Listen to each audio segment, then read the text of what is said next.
talaga ang papasok sa kaharian ng langit. Ano? Siguro marami po nagsasabi sa akin, ako sure na ako kasi marunong na ako mag-pray. No? Di ba? Ganyan po yung mga katwiran po natin. Ano? But ako, nagbabasa ako araw-araw ng Bible. Tuwing Sunday, umaatin ako ng gawain. Every Wednesday, dinagdag ko pa, umatin na rin ako. At umaatin na rin ako ng fellowship nila. So, doon po, parang yun po yung naging kaisipan na po natin. Ano? Kaya siguro marami po sa atin nag-aakala talaga na makakapasok ako sa kaharian ng Diyos. Amen. Amen. Tanongin mo yung katabi mo, ikaw ba sure ka na makakapasok ka? Ikaw ba sure ka na makakapasok ka? Yan. Ano kaya yung sagot nila? Ano kaya yung sagot ng tinanong mo na katabi mo? Ano kaya yung magiging sagot niya? Ano kaya sa tingin mo? Yung iba, confident talaga eh, no? Makakapasok na ako kasi kinilala ko na si Jesus. I know Him already. He's my personal Savior. Yan. Tingin kayo dito. Yan. Yan, isang ganun lang eh, no? Hindi pa makatingin eh. Okay. Sige, tanongin mo nga ulit yung katabi mo. Makakapasok ka ba sa kaharian ng langit? Makakapasok ka sa kaharian ng langit. Yan, siguro, meron na po tayong idea, no? Ito po yung magandang basihan po natin eh. Maganda po na matutunan po talaga natin ito para makita po natin, if I have enough already things that I have, or siguro sabihin po natin na kung ako ba'y talagang meron na karapatan para papasukin ng Diyos sa kaharian ng langit. Yan. This is how we going to study right now. Okay. Who will enter the kingdom of heaven? Sabi po dito, most people believe they will go to heaven when they die. Pagkatapos ng buhay mo dito, alam natin, diretso na tayo sa langit. Ano? Kaya nga laging may rest in peace yan. Lagi ko sinasabi sa inyo. Kala natin, laging may rest in peace sa tao. No? Kapag namatay siya, diretso sa langit, happy birthday in heaven. Parang yan. Parang may mga ganun po tayong mga sistema sa buhay. No? Kapag halimbawa, namatay ka, bait pa naman yan. Pero nung nabubuhay, hindi natin sinasabi yun. Ano? Diba? Tapos pagka halimbawa namatay na, babatiin natin happy birthday in heaven. Di ba? Sigurado ka ba na nasa heaven siya? Nakarinig ka na ba na bumati happy birthday in hell? Nakarinig na ba kayo? Wala ba, ano? Lagi natin naririnig happy birthday in heaven because we are claiming that every one of us, when we die, we go towards heaven. Nandun na po yung destination natin. Yun ang pagkakakala natin. But sometimes it make us deceive.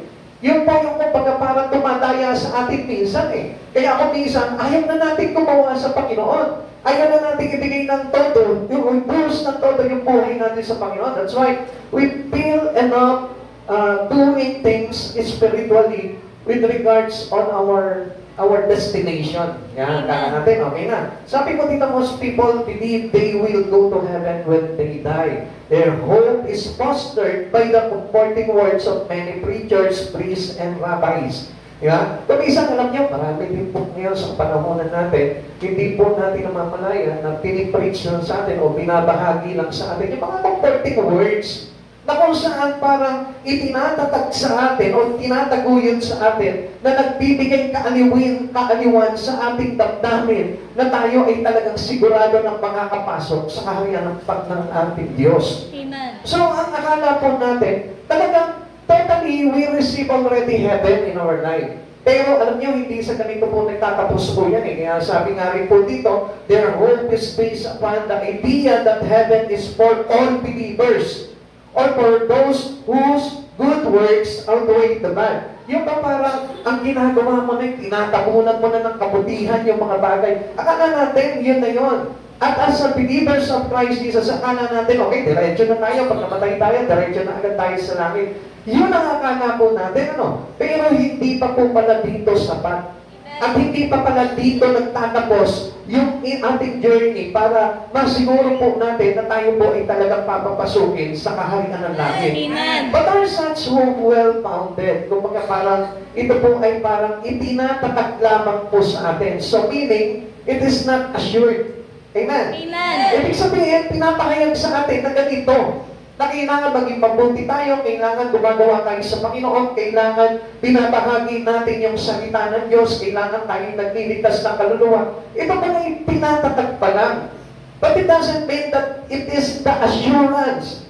Hindi ito yung masasabi na assurance natin ito para sabihin ng Lord sa iyo, okay, makapapasok ka na dito sa aming kaharian. Hindi pa pala yun. So, listen very carefully para na sa ganun maunawaan po natin itong bagay na ito, okay? Will most people go to heaven when they die? Marami po ba na makakapasok sa kaharian ng langit? Is salvation based upon good works? Sa mabubuting gawa lang po ba? Is it based upon faith only? Sa pananampalataya lang po ba? Kasi marami po nagsasabi po na talaga, ako nananampalataya na ako sa Panginoon, kaya I make sure na ako yung makakapasok sa kaharian ng langit. Okay, let's find out. Tingnan po natin, sabi po ng Hebrews chapter 6, verse 13 to 20, nang mangako kay Abraham ang Diyos, siya'y nanumpa sa kanyang sariling pangalan. Sino po? Si Yahweh. Amen. Yamang wala nang hihigit sa kanyang sariling pangalan. Sabi po dito, yamang wala nang hihigit pa sa kanya na maaari niyang panumpaan. Sinabi niya, ipinangangako ko na lubos kitang pagpapalain at pararamihin ang iyong lahi. Matiyagang naghintay si Abraham at natanggap niya ang pinangako ng Diyos. So, ibig sabihin dito, there is an eagerness. Yung eagerly to wait, yun po yung kuminsan na kailangan natin para na sa ganon, tayo po ay talaga may asahan. Verse 16, nanumpa ang mga tao sa pangalan ng isang nakahihigit sa kanila at sa pamamagitan ng panunumpa ay pinagtibay ang usapan. So, ibig sabihin po nito, bawat usapan kailangan mayroong panunumpa. Para na sa ganon, mapagtibay po ito at para pagka hindi mo tinupad yung pangako mo, may saksi, may witness na sinungaling ka. Pero ang Diyos hindi. Sa sarili niyang pangalan, because He is the Most High, wala nang ibang pangalan na pinunumpaan siya kundi sa sarili niya sapagkat siya yung Almighty God. Kaya dito pinapakita ng Diyos na hindi ako sinungaling na kung ano ba yung bagay na sinabi ko, ginagawa ko. So sa madaling salita, kung ano yung itinipag sa atin ng Panginoon, yun yung gagawin ng Lord sa atin. Amen. Naintindihan niyo? Kaya kung ano yung mga bagay na nakasaad na dito sa Biblia, tutuparin ng Panginoon yun at hindi na bababago yung bagay na yun. Okay, tuloy natin. Verse 18. Hindi nagbabago at hindi nagsisinungaling ang Diyos tungkol sa dalawang bagay na ito, ang kanyang pangako at sumpa, the promise of God and the curse. Okay? Ang sabi po dito, kahit tayong nakatagpo sa kanyang kalinga, ay panatag na ang loob na umaasa sa mga pangako niya. Verse 19, ang pag-asang ito ang siyang matibay at matatag na angkla ng ating buhay. At ito'y umaabot hanggang sa kabila ng tabing ng templo. So ito, maaaring magdulot sa atin para tayo ay makatawid at makapasok sa kaharian ng Diyos.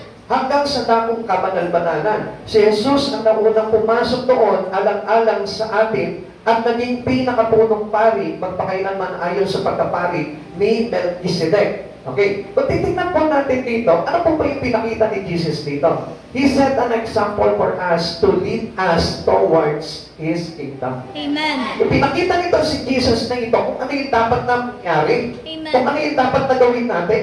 At ang naging basihan dito, hindi tao, kundi si Jesus mismo. So sa madaling salita dito, ipinapakita ng Diyos dito, yung dapat talagang gawin natin para tayo makapasok sa kaharian ng Diyos. At ito yung tinuturo sa atin ng Panginoon.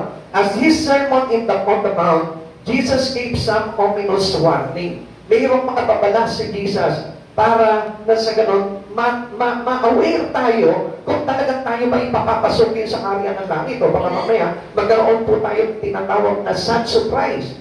Akala natin, gumagawa na tayo sa Panginoon. Akala natin, we dedicate our life to Jesus already. But, sad surprise, nalaman natin na hindi pa pala. Kaya ito po yung dapat na talaga paalala sa atin ng Panginoon. Okay? Sabi po ng Lord po dito sa kanyang pangaral sa bundok, few, not many would be saved. Kakaunti lamang ang magiligtas. And that was according to Matthew chapter 7 verse 13 to 14. Basahin ko po sa inyo, no? Nandiyan pa po tayo. Verse 13, pumasok kayo sa makipot na pintuan sapagkat maluwang ang pintuan at malapad ang daan patungo sa kapahamakan. At ito ang dinaraanan ng marami. Ngunit makipot ang pintuan at makitid ang daan patungo sa buhay at kakaunti lang ang makasusumpok niyon. Ibig sabihin, the gate of heaven is too close. Amen. Is too tight. It is very narrow. So sa madaling salita, ang hirap talaga pumasok dito. Hindi tayo pwedeng complacent na sige, makakapasok na ako dyan kasi nakapag-pray na ako eh. Kasi nakapag-church na ako nung makaraang linggo, nakapag-church na ako, kaya pasok na ako niyang bubukas na ang pintuan ng langit. Hindi. Ito yung ominous warning ng Lord sa atin, ni Jesus sa atin. Sabi niya gano'n, makipot ang pinto tungo sa buhay. Amen. At sabi niya ganito, malapad ang pintong daraanan sa kapahamakan. So meaning, ang daming tumaraan doon. Amen. Kaya nga, ang gustong makalaman ng Diyos na ito, paalam ng Diyos ito sa bawat tao, na ang dinaraanan natin is commonly doon sa daan na malapad. Amen. So sa madaling salita, nandun pa rin tayo sa way na kung saan maglalagay sa atin sa kapahamakan. Kaya anong ginagawa ng Lord? Sabi niya, sikapin ninyong dumaan sa makipot na pintuan. Amen. So, ibig sabihin po nito, hindi ito parang simpleng bagay lang, makahawak ko ng Bible, ligtas na ako. Nakuha niyo? Amen. Makapag-pray lang ako ng isang beses, okay na, solve na ang problema ko, mayroon na akong kaligtasan. Hindi ganun kasimple. Kaya nga, sabi ng Lord dito, makipot ang pinto tungo sa buhay. Kaya kailangan po talaga na kailangan ipilit natin yung buhay natin at pagsikapan natin talaga na mainam yung bagay na dapat natin gawin pagdating sa Panginoon. It is not too easy. Kaya nga kung minsan parang pinabaliktad ng Diyos yung buhay mo eh. Hindi ito yung buhay na nakasanayan mo, pero pinabaliktad ng Lord. Tinitwist ng Lord yung buhay mo. At hindi madali yun. Amen. Kasi kung sanay ka, halimbawa, kumain ng karne, kumain ng karne ng baka, tapos bigla kang ililipat sa tuyo, ang laking adjustment yun. Pero mas higit pa doon ang tinuturo ng Lord sa atin, sapagkat ito yung kabuuan ng buhay mo, ng mundo mo. Biglang babaguhin ng Lord yung mundo mo. Kaya ang hirap po nito. Pero, hindi mahirap ito sa isang taon nagsusumikap para siya ay makapasok sa kaharian ng Diyos. Kaya nga, dami mong ayaw eh. Kaya alam nyo, marami pong mga tao ayaw talaga sa born again. Maraming tao ayaw talaga na tumanggap kay Kristo at particular si Kristo. You know why? Kasi ang sinasabi nila, dahilan nila, naku, another religion na naman doon. Hindi religion yan eh. All people must be born again because we need to change. Amen. We need to transform. We need to convert our flesh into the Spirit of God. Yun ang ibig sabihin nun, hindi tayo binabago ng religion. Amen. Amen. Amen. Kaya ang gusto ng Lord dito, talagang totally magkaroon tayo ng changes, a new creation in Christ Jesus. At hindi madali yun sapagkat yung kinagis ng mong mundo na pagkagising mo sa umaga, kain ng pandesal, timpla ng kape, babaguhin ng Lord yun. Ang dali, hindi naman yung pagkain ng almusal, no? Ang binabago ng Lord yan. Ibig sabihin niya, yung ating pamumuhay ay kailangan ma-focus talaga into Christ Jesus. Mamaya, makikita po natin yan. Many religious people, including some believers in Jesus, will learn that they too will be lost. Even more preachers, even more pastor, they find out na hindi pa rin pala sapat yung kanilang ginawa para makapasok doon sa kaharian ng langit. Amen. Paano kaya nangyari yun? Like for example, pastor, ikaw, lagi ka nagpipreach ng salita ng Diyos, lagi mo kami pinagpipray. Hindi pa rin sa assurance yun para maligtas ka. Yes, I may be saying yes. Gusto ko sabihin sa inyo na hindi pa rin po yun yung pantunan eh. Amen. Naku, ang hirap pa na pastor. Binigay mo na yung buhay mo sa Lord. How much more kami? Yun nga eh. Yun ang problema doon eh. Kaya nga hindi po tayo kailangan madaya sa mga bagay nito. Mateo chapter 7 verse 21 to 23. Ulitin ko po sa inyo yung pinasa po natin kanina. Hindi lahat ng tumatawag sa aking Panginoon, Panginoon, ipapasok sa kaharian ng langit, kundi ang mga taong sumusunod sa kalooban ng aking Ama na nasa langit. Sa araw ng pag-uumong, marami ang magsasabi sa akin, Panginoon, hindi bumat sa inyong pangalan ay nangaral kami, nagpalayas ng mga demonyo at gumawa ng mga himala. Ngunit sasabihin ko sa kanila, sabi ng Diyos, hindi ko kayo nakilala, lumayo kayo sa akin, kayong mga gumagawa ng kasamaan. After that, after I preach the gospel of God, after I cast out demons, after I perform miracle, ito yung sasabihin sa akin ng Lord, lumayo kayo sa akin, depart from me, doers of evil. Yung pa rin sasabihin sa atin ng Lord, pagkatapos ko mag-preach, bigla na lang sasabihin sa iyo, hindi ka ba parang manlulumo, na sasabihin sa ng Lord, depart from me, doers of evil. Lord, nag-preach ako eh. Nag-share ako ng salita mo. Umakay ako para sa kaligtasan ng tao, still doers of evil pa rin ako. Pinapanayas mo pa rin ako. Bakit kaya? Bakit kaya naging doers of evil pa rin tayo? Bakit kaya ang sama pa rin ang tingin sa atin ng Panginoon? Okay, let's find out. What is the kingdom of heaven? Ano po ba talaga itong kaharian ng Diyos na ito? Is synonymous with the kingdom of God. Ang ibig sabihin po dito, pag sinabing kingdom of heaven, ang unang-unang papasok po sa atin, yung paghahari ng Diyos. Amen. Amen. Amen. At napakahalaga po niya sa bawat Kristiyano. Kung wala kang alam sa paghahari ng Diyos, then you are a stranger. Amen. Totally stranger. Why you are here today at hindi mo alam yung paghahari ng Diyos, I tell you, walang sa isa yung mga ginagawa mo. Okay. At doon pa rin, hindi pa rin po tayo makakasigurados doon sa mga bagay na ginagawa natin. Mateo chapter 4 verse 17, sabi po dito, magmula noon ay nangaral si Jesus, itinuro niyang magsisi kayo ang talikuran. Kasi, magsisi kayo ang talikuran ang inyong mga kasalanan sapagkat malapit na dumating ang kaharian ng langit. So dito pa lang, nung itinuro ng Diyos, ni Jesus, yung paghaharing nalalapit na dumating, tinuro niya na ang tao kailangan ay magsisi at tumalikod sa kasalanan. Amen. So sa madaling salita, dito pa lang, may verse tumanda sa atin eh. Pero ang tanong dito, nung tinuro ni Jesus sa iyo na lumayo ka sa kasalanan, ginawa mo na ba? Until now, hindi pa rin. Kasi Amen. mayroon tayong mga false belief na kapag ako'y nakapag-pray na, kapag ako'y nakapag-church na, I will go to heaven already. Pwede na ako papasok mo sa langit. Hindi pa rin po yun eh. Amen. Di ba? As we heard, dito sa binasa po natin, ano sabi sa kanya, depart from me, doers of evil. Sabi ng Lord dito, lumayo kayo sa akin, mga mapagawa ng masama. Bakit ganun pa rin?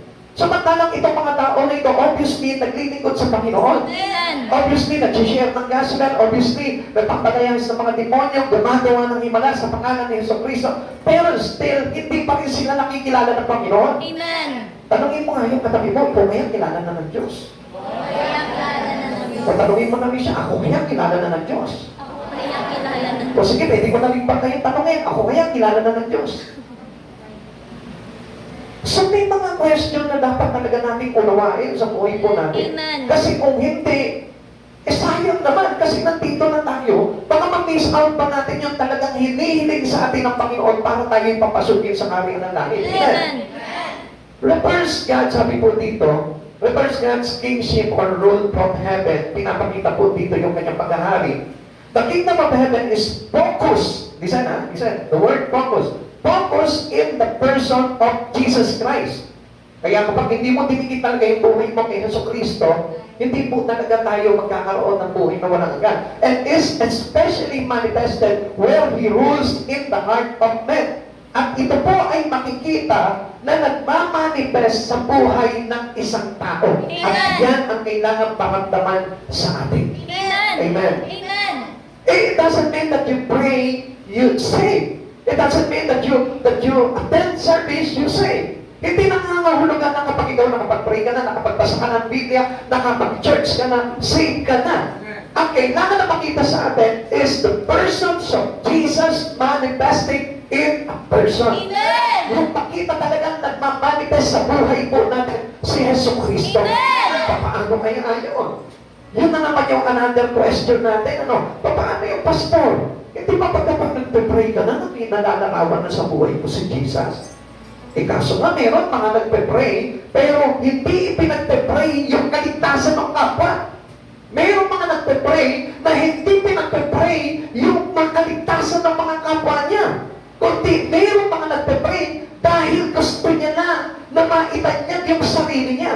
May mga ganong pagkakataon po sa buhay po natin na hindi po nagtutulog talaga ng manifestation ng Jesus Christ sa buhay po natin. Amen. Because Jesus Christ is own heart, ipinakita dito that He was too concerned. Amen. Very concerned. Pagdating sa kaluluwa ng isang tao. Amen. Hindi siya kumbaga para halimbawa, nagalit siya, no? Halimbawa, nagalit ako sa isang tao, I pray ako, ka. I pray na bahala ka sa buhay mo. I pray maimpyerno ka. Hindi ganun si Jesus eh. Amen. Si Jesus talagang He's no concern of you. Amen. Very concerned siya. Kaya ang pinagpipray talaga ni Jesus talaga, tayo po talaga ay magkaroon ng kaligtasan. That's why, siguro hindi naging totoo yung puso ng mga tao na ito, kaya hindi nakilala ng Diyos.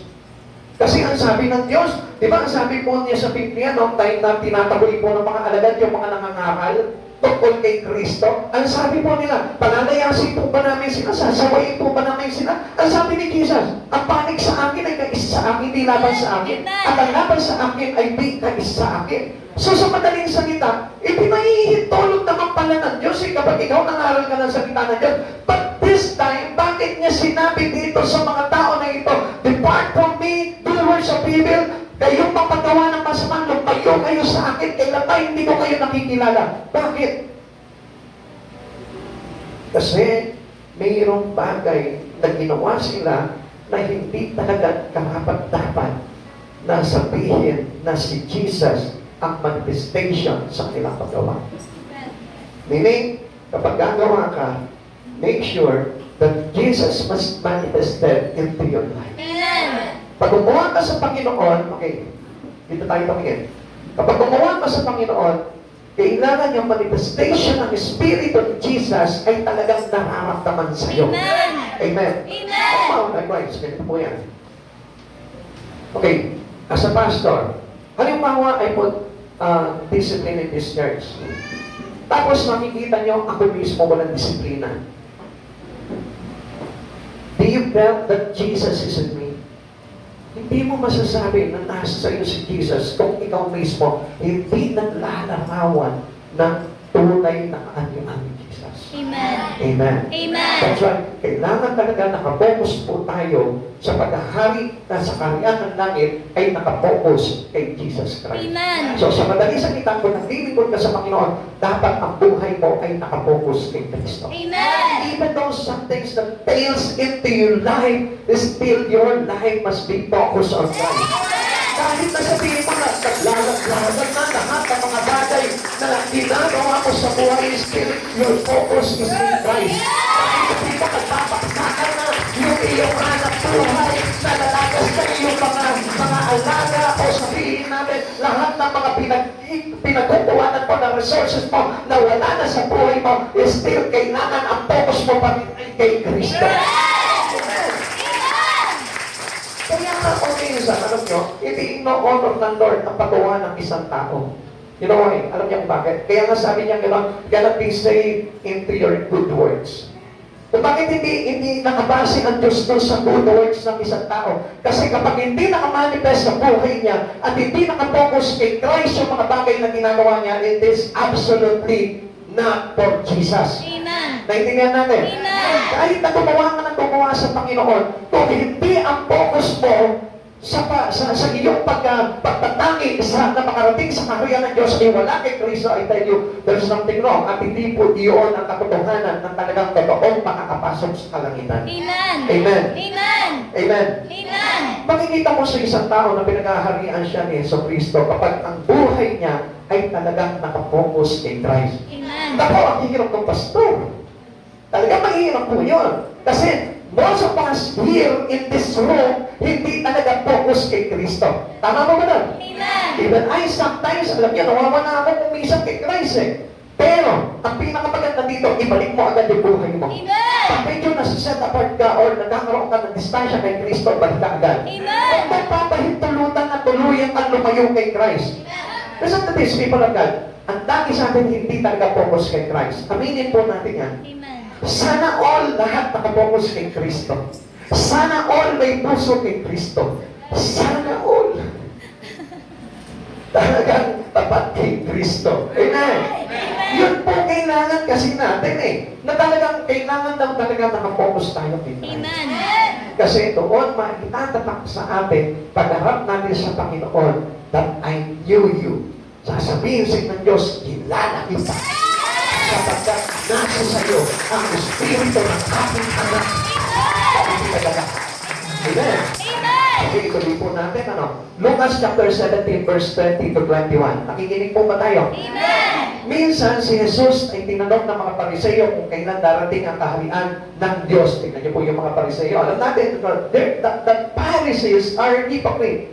Amen. Amen. Alam natin na mapagpaimbabaw lamang itong mga Pariseo, no? Alam nila, nagtuturo sila ng mga bagay tungkol sa Diyos, pero sa kanila hindi nakikita. Kaya nga po, ito yung naging basihan din po sa maraming Kristiyano ngayon, yung tinatawag na Pharisaic attitude. Amen. Yung Pharisaic attitude, ibig sabihin niya, mapagpaimbabaw lamang po yan. Amen. Amen. Amen. Nagpapanggap na mananampalataya, subalit hindi nakikita sa kanilang mga gawa. Amen. Okay, tingnan natin.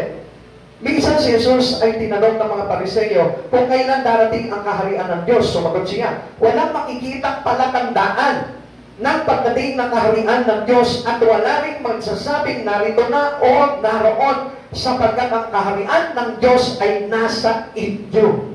Nasa inyo na. Amen. Kaya kapag ikaw gumagawa ka na, affected your life by Christ Jesus, absolutely, nandiyan na naghahari na sa iyo si Kristo. Nandiyan na ang kaharian ng Diyos.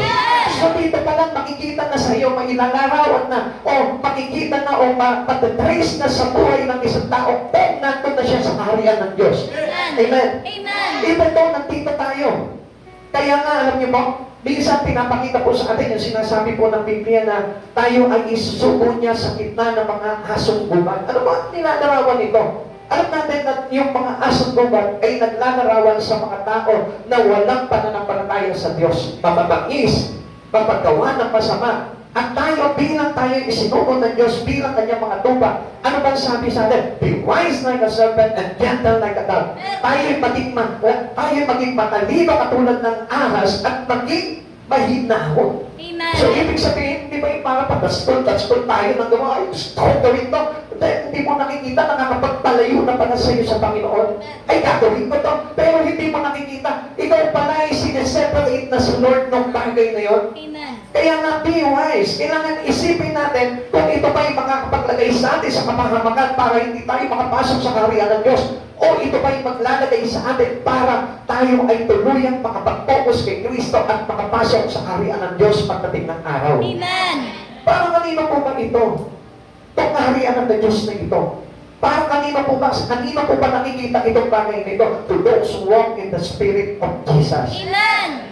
So kung na malaman po ninyo, kung ikaw ay lumanakan na sa pamamaraan ni Kristo, I tell you, nandyan na sa puso mo ang kaharian ng Diyos. Amen. Kaya nga, you must prioritize God into your life.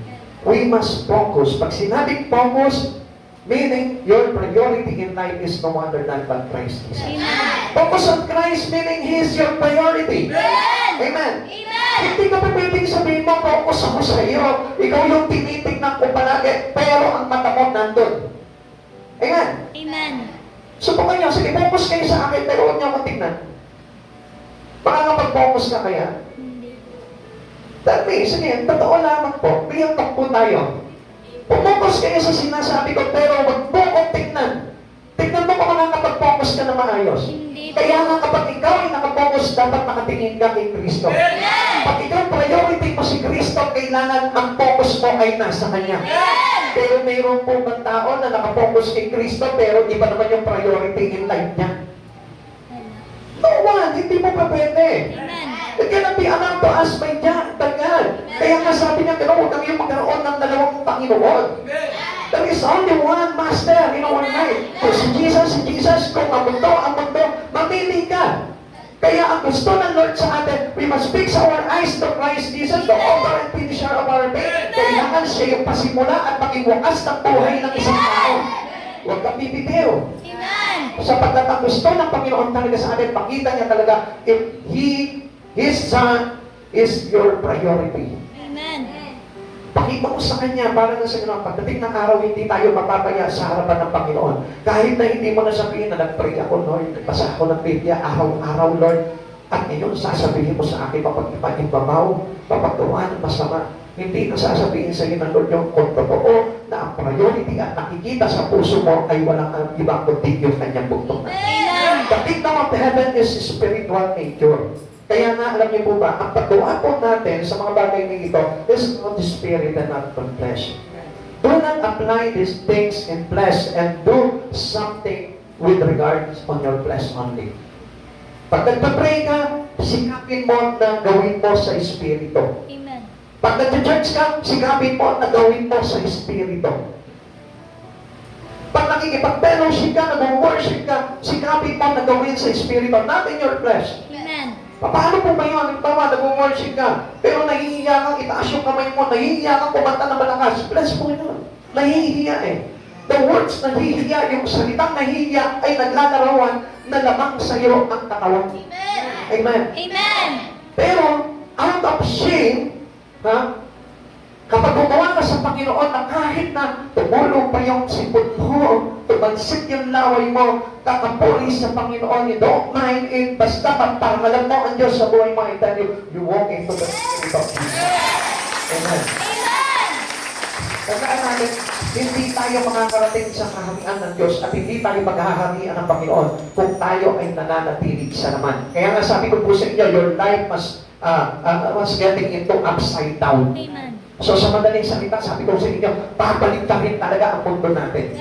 At yun po yung mangyayari doon. Kaya kung makikita po natin dito, hindi tayo magkakaroon ng kaligtasan kung ikaw ay nasa laman. Amen. Pastor, paano po ba yun? Dito tayo sa flesh eh. Kailangan kong kumain.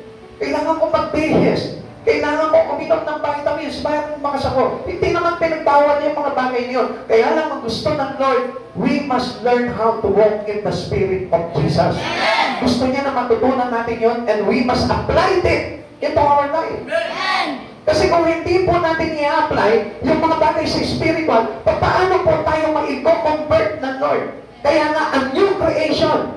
Amen. Amen. Ang pagkaisa kay Kristo ay isa ng bagong nilalang. Paano ko magiging bagong nilalang?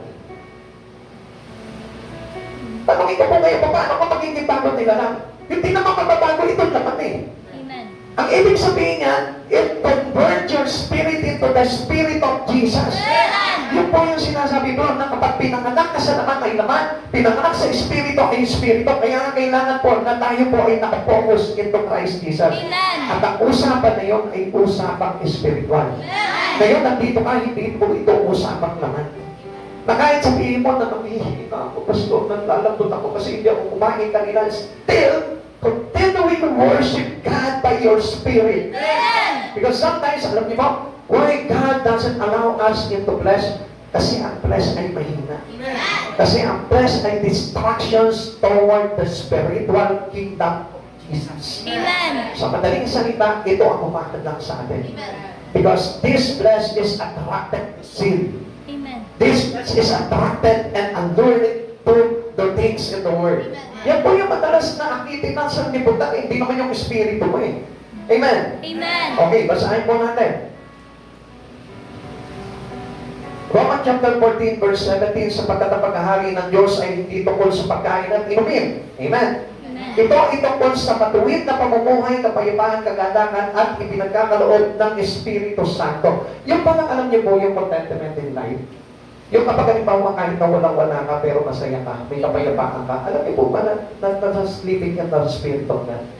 Bakit? Ano po ba yung sinahinihingi po dito? Yung pamumuhay sa matuwid. In righteousness living, your righteousness. Amen. Yung kapayapaan, your peace. Ano ba? Yung kagalakan, your joy. Hindi po ba buka po ng Espiritu Santo yan? Hindi Amen. po ba buka po ng Espiritu ni Kristo yan para sa atin? Amen. It is the fruit of the Holy Spirit into us. That's right. Kapag meron ka yan, in the midst of your trouble, in the midst of your trial, ibig sabihin po niyan, lumalakad ka sa Espiritu ng Diyos. Amen. Yung mga hindi ka nagbubugnot kapag wala kang pera. Amen? Yung hindi nag-iinit yung ulo mo pag walang naman yung bulsa mo. Ibig sabihin po niyan, you walk in the Spirit of God. Yung kapag may kaaway ka, kalmado ka pa rin. Yung kapag halimbawa, yung chinichismis ka, pero ikaw, smile ka pa rin at baliwala lang sa iyo. Ibig sabihin, you walk into the Spirit of God. Amen. Amen. Kaya nga mayroon tayong attitude that we may bring us into the Spirit of Jesus. And what is that attitude? It is an attitude that getting into the fruit of the Holy Spirit. Yung nakuha po natin sa bunga ng Espiritu na inilagay sa atin. The fruit of the Holy Spirit is love, joy, peace, patience, gentleness, goodness, kindness, self-control, and kung ano pa yung alam niyo doon? Amen. Amen. At yan yung maglalagay sa iyo para makalakad ka into Spirit of God. Amen. Amen. Pero kapag halimbawa, laban ka na lang ng laban, gusto mo lagi kang nagwawagi, gusto mo lagi kang tagumpay, kahit na hindi na tama yung mga bagay na nangyayari, gusto mo pa rin, ikaw pa rin yung tama. I tell you, you are not the flesh. Amen. Yung parang ayaw mo na argabyado ka, ayaw mo na sasabihan ng pangit. Ano ngayon? Yun ang kaligayahan niya eh. Doon siya masaya, sabihin mo, masaya ka ba na sinasabihan akong pangit? Then, ibibigay ko sa iyo ang kasiyahan. Sige, sabihin mo sa akin, pangit ako. O, di na masaya ka. Your kindness, your goodness, nandun eh, pumasok. Your patience, your self-control, is still because you are walking and living into the Holy Spirit. You are living in the Spirit of God, kaya hindi mo bagay na yun ay apektado pa sa naman. Amen. Amen. Amen. Amen. Tanongin mo nga yung katabi mo ngayon, ikaw ba apektado ka pa ng laman? Ikaw ba, apektado ka pa ng laman? Sabi mo, kung sabihan kitang pangit, babalikan mo kaya ako? Amen. Kapag ako nagalit ako sa iyo, magagalit ka rin pa sa akin. Kapag ako naiinis sa iyo, maiinis ka rin pa sa akin. Tayo po ba namubuhay tayo? Ngipin sa ngipin, bagang sa bagang. Eh, gano'n ba yun? Di ba yung isang gano'n eh? Gano'n sa naman eh. Paglaban-laban. Di ba? Pag-away-away. Pag-spread tayo dyan, gusto ko circle pa. Di ba? Isang ganyan po tayo, no? Pagkakasubukan talaga ng lahi, pero in God. This is how we treat God into our life. That we must live accordingly into the Spirit of Jesus. Amen. Nung sinasampal-sampal na si Jesus, He doesn't have sin. Wala siyang ginawang mali. He doesn't make mistake. Wala siyang ginawa na pagkakamali sa buhay niya. Pero still, hindi siya tumanting. Amen. Hindi siya lumaban. Dinuraan siya, hindi siya nakipagduraan. Amen. Amen. Sa atin, sa panahon po natin ngayon, hindi pa pwedeng tatiin ng laman. Kundi pagkakasubukan kayo. Amen. Amen. Diba napapangiti na lang eh. Kasi naalala niya yung ginawa niya doon sa kapitbahay niya. Amen. Pinapunan ng basura ng kapitbahay, ibinalik, doble pa, dalawang sako pa. Amen. Ganun po tayo mo minsan eh. Kaya nga hindi nananakawan si Kristo sa atin sapagkat si Kristo ay may anyo ng kaamuhan, ay may anyo ng katwiran, ay may anyo ng kabutihan, may anyo ng pag-ibig sa puso, may malasakit, may kapayapaan, may kagalakan, may kahinahunan. Amen. At yun yung gustong makilarawan sa atin ng Diyos para sabihin niya, kilala kita. Hindi ka pumasok ka. Amen. It began when all authority rule was given to Jesus. Nag-umpisa po yan nung tanggapin ni Jesus ang kapangyarihan sa langit at sa lupa. Amen. Amen. Matthew chapter 28 verse 18. It includes the Lord's church on earth for those who submit to the will of Christ and added to the kingdom. So, alam niyo ito, ang laking bagay po pala nito eh. Alam niyo why you are here today? Because you are separated by God to the Word. Amen. Kung bakit ka pala nag-church, sabi, unawain niyo mabuti po ito ha. Isa po pala ito na naglalarawan po sa mga pinili ng Diyos, sa mga binukod ng Panginoon. Pero di ba, ang dami po, ayaw pa rin mag-church, ano? Minsan pinaglilipin ay papaliban pa rin po nila yung pag-church na. Pero alam mo ba, ito sa pagkakataon na ito, pinapakita pala ng Panginoon na harihan ka na niya ng kanyang kapangyarihan. Amen. Nakapag-inay pa na, tumutugon ka sa mga bagay na pinagagawa sa iyo ng Panginoon. Sumusunod ka sa kalooban ng Diyos. Ibig sabihin pa na yan, sumasa iyo ang kapangyarihan ng ating Panginoon. Amen. He is ruling your life. Amen. Amen. Amen. Ibig sabihin niya, may ruler ka na. Ruling pa na yun. Hindi, ibig sabihin niyan, kung pagay parang ano sa Tagalog yung ruling? Bumubulong. Ay, namumulong. Ruling pa na yun. Joke lang. Tumawa na ako kasi kaya dito sinama kasi yung Diyos ko. Kaya tuloy kung ano-ano na sinasabi ko dito eh. Ibig sabihin niya, pinagpupunuan ka na ng Diyos. Amen. Amen. Amen. Tingnan mo yung katabi mo, mukha ng puno. Kasi ayaw mo eh. Alam niyo ba kapag hindi ka marunong pumunti, nagmumukha kang puno? Kaya, o di ba ang puno, sumasayaw sa stage. Di ba? Pag umangin dito, Pag kumain ka, ano? Samantalang ikaw, wala kang kaimig-imig dyan. Kaya tuloy, mukha ka ng puno. Ba't ba tayo napunta sa puno? Pagmalay ko si Pastor, ikaw nagsabi ka, namumuno. Ibig sabihin, pinamumunuan na tayo ng Panginoon. Ibig sabihin, the power of Christ, yung kapangyarihan ng Panginoon, ay namumuna na sa ating buhay. Amen. Amen. Amen. Now, consider church. Tayo mismo. Kaya tayo nandito kasi idinadagdag na tayo ng Diyos sa Kanyang paghahari. Yun ang hindi natin naiintindihan eh. Why God separate us from the world? Kasi gusto ng Diyos na ito na tayo mismo ay idagdag niya sa Kanyang kaharian pagdating ng araw. Eh kaya lang, ang ginagawa ng tao, ayaw na ayaw na church. Ayaw na ayaw doon sa gathering ng Lord. Pero ang hindi mo po alam po dito, tayo nga po inipon na po tayo ng Lord. Amen. Amen. Ang daming gusto kapangin ng Lord sa labas, kaya lang ayaw nila. Amen. Pero ngayon, pagdating ng araw, ano sasabihin na? Lord, nagpe-pray naman ako. Lord, nagpapasa naman ako ng Biblia. Eh kaso na, hindi ka sumama doon sa tinipon ng Panginoon eh. Kaya nga napakahalaga yung pag tinatawag na gathering. Amen. Napakahalaga ng prayer meeting. Napakahalaga po ng mga pagtitipon. Bakit? Kasi doon naiilarawan na tayong lahat na naroon ay ibinadagdag ng Diyos doon sa Kanyang kaharian sa araw. Amen. Ito na yung kapangyarihan ng Diyos eh. He is overruling our life. Siya na po yung kumbaga yung napupuno sa bawat buhay po natin. Kaya kapag ikaw ay pinamumunuan na ng Panginoon, sumusunod na tayo sa pamumuno ng Kristo. Colossians chapter 1 verse 13, iniligtas niya tayo sa kapangyarihan ng kadiliman at inilipat sa kaharian ng kanyang minamahal na anak. Dati gusto mo, lagi ka nang nakatampay sa kalsada.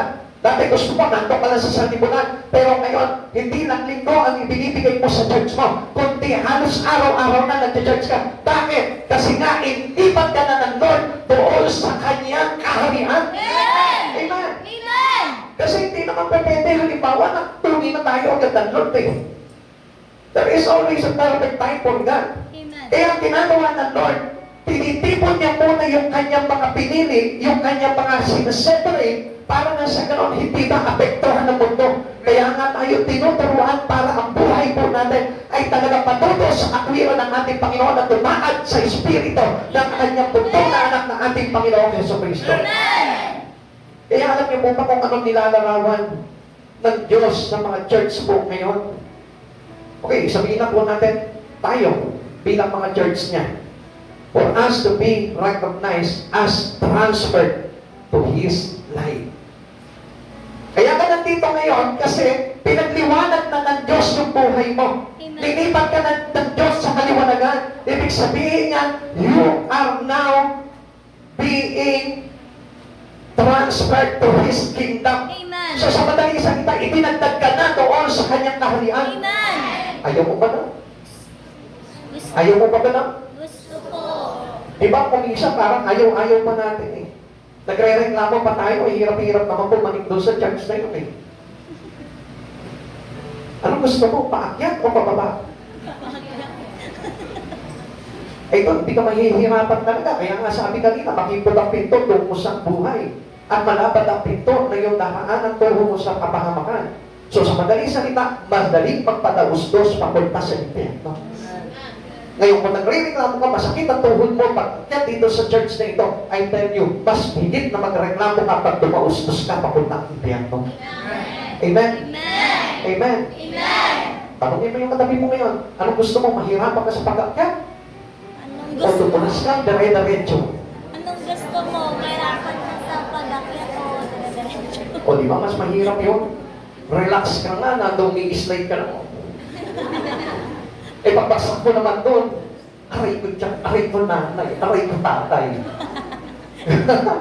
Puro aray ang sasabihin ko.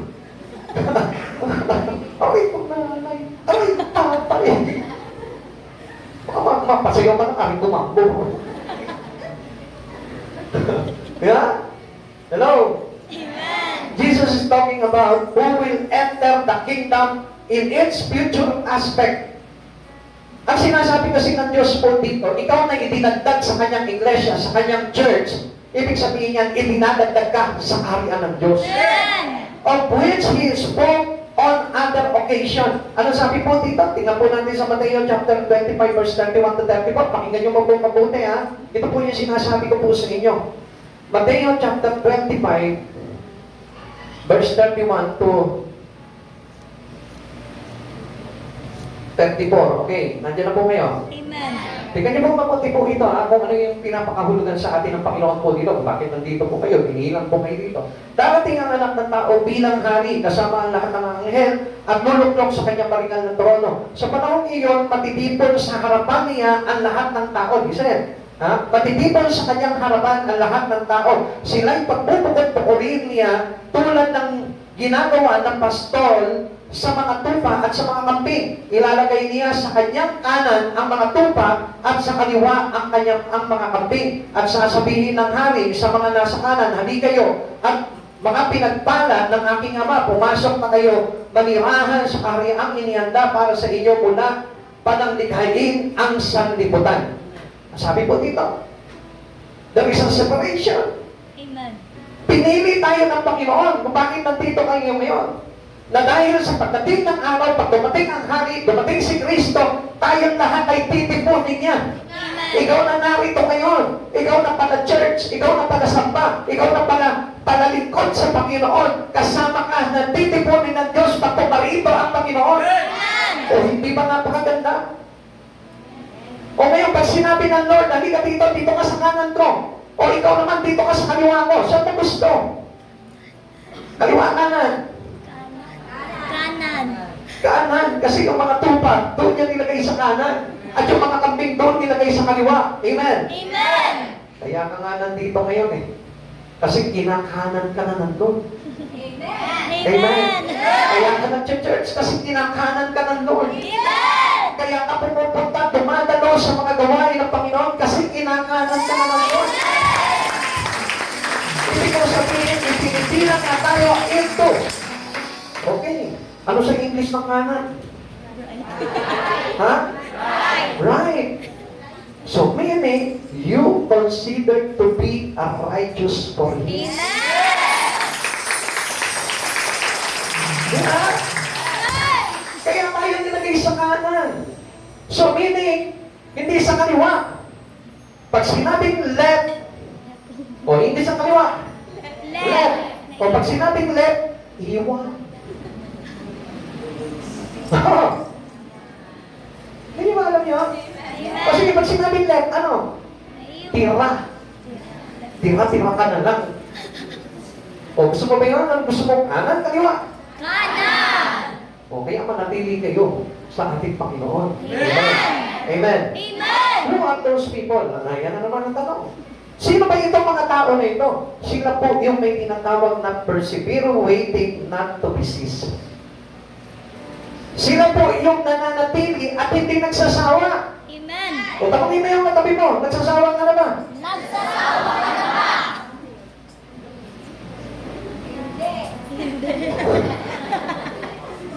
Hindi tayo magsasawa pagdating sa Lord.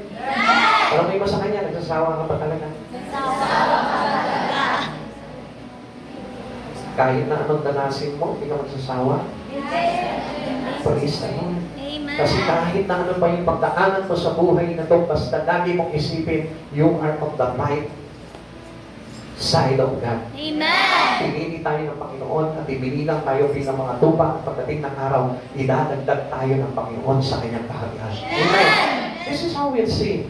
Kung talaga tayo yung makakapasok sa kaharian ng Diyos. Pero kung mas pinipili mo yung ibang bagay kaysa sa mga bagay na pinagagawa sa iyo ng Panginoon, I tell you, hindi tayo papapasukin sa kaharian ng Diyos. 2 Peter chapter 1 verse 10 to 11. Kaya nga mga kapatid, lalo kayo maging masigasig upang matiyak ninyo na kayo ay tinawag at pinili ng Diyos. Kung gagawin ninyo ito, hindi kayo matitisod sa ganitong paraan, kayo'y malulugod na papapasukin sa walang hanggang kaharian ng ating Panginoon at tagapagligtas na si Jesucristo. Malinaw. Very clear. Pag nagsumikap tayo, nagtyaga tayo sa paggawa ng mga bagay na ito, ang sabi ng Lord, tayo'y papapasukin sa kanyang kaharian. Amen. Amen. Amen. Amen. Amen. Susunod na yung salita, huwag kang naayaw. Amen. Huwag kang titigil. Basta kung ano yung itinalaga sa atin ng Panginoon, o saan ka dinala ng Panginoon, doon ka lang manatili ka lang doon hanggang sa dumating at pumarito ang Panginoon na tayo'y salubungin, tayong lahat ay titipunin niya para isama sa Kanya. Amen. Amen. Now, ang tanong ulit natin dito, who will enter the kingdom of heaven? Sino po ba talaga ang papapasukin po dito sa kaharian ng Diyos? Okay, tingnan po natin. Sabi po dito, not everyone who profess Jesus. Hindi lahat ng nagsasabi, Panginoon, Panginoon, ay papasok sa kaharian ng Diyos. Hindi pa nasabat yung sinasabi mo lang yung mga bagay na ito eh. Hindi pa nasabat na sinasabi mo lang na ikaw, Jesus, yung aking tagapagligtas. Not everyone who says to me, Lord, Lord, shall enter the kingdom of heaven. According to verse 21, hindi lamang yung sinasabi ng labi mo. Amen. And whatever you speak, you need to do. Amen. Kailangan, pag sinabi ng bibig mo, gagawin mo. Amen. Amen. Amen. Because this is only faith. Pag sinasabi lang ng bibig mo, only faith ang tawag doon. Only faith, hindi faith. Amen. Amen. Amen. Only faith. Ngayon, pag sinasabi lang ng bibig mo at walang kalakip na pagsasabuhay nito, I tell you, the truth wrong. Amen. Profess lang po yan ng isang tao at pagdating ng araw, hindi siya papapasukin ng Diyos doon sa kaharian ng Diyos. Bakit? Sinabi niya lang eh. Amen.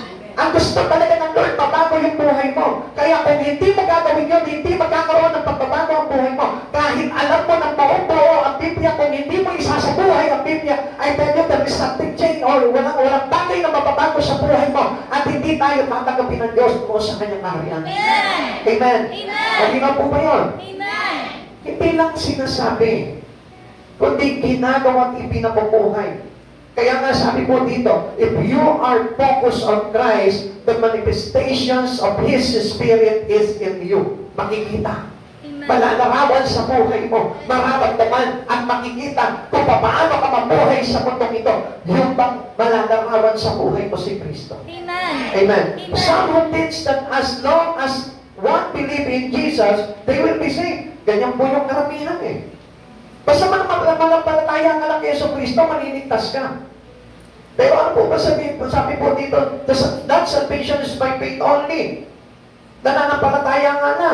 Faith only is found in the Scripture. Alam na po natin po yun eh. Nandito naman po talaga yun eh. Manampalataya tayo, maniligtas tayo. Amen. Amen. Amen. Kaya nga, bago ka, pagkatapos mo manampalataya, ano gagawin mo? Hello? We need to do the things that you believe. Amen. Kung ano yung bagay na pinananampalatayaan mo kay Hesus Kristo, gawin mo, ipabuhay mo. Amen. Amen. Amen. Amen. Amen. Okay, tuloy po natin. Halimbawa, ganito po yun. Oh. Halimbawa, may bata. Ang bata, kapag nagutom, papakainin mo. Pero pag yan lumaki na yan, at natuto yan, anong gagawin kaya ng bata? Sasabihin sa iyo ng bata, Nay, pakainin mo pa ako. Nay, itimpla mo ko ng soft drinks. Ganun ba sasabihin sa inyo bata? Hindi. Kapag halimbawa lumalaki na yung bata kapag nagutom, iiyak, uuha, titimpla mo ng gatas. Pag lumaki na yung bata, 10 years old na yung bata, 20 years old na yung bata, pag nagutom, umiyak pa rin, uha, timpla mo ako ng gatas. Matutuwa ka? Hindi. Pag sabihin ko, tumigil sa puso, huwag kang gaganyan-ganyan sa akin. Bakit na? Patingin ko nga dito yung 15 years old. Sige. Para makita lang natin. 15 years old. Bilis, bilis. Ako napapogi pa eh. Halimbawa, sino po yung nanay nito nawawala? Ay, ayun yung nanay mo. Halimbawa, ito umiyak ngayon, nagutom. Tapos ang sinabi niya ngayon sa iyo, timpla mo ako ng gatas. Ano gagawin mo, nanay?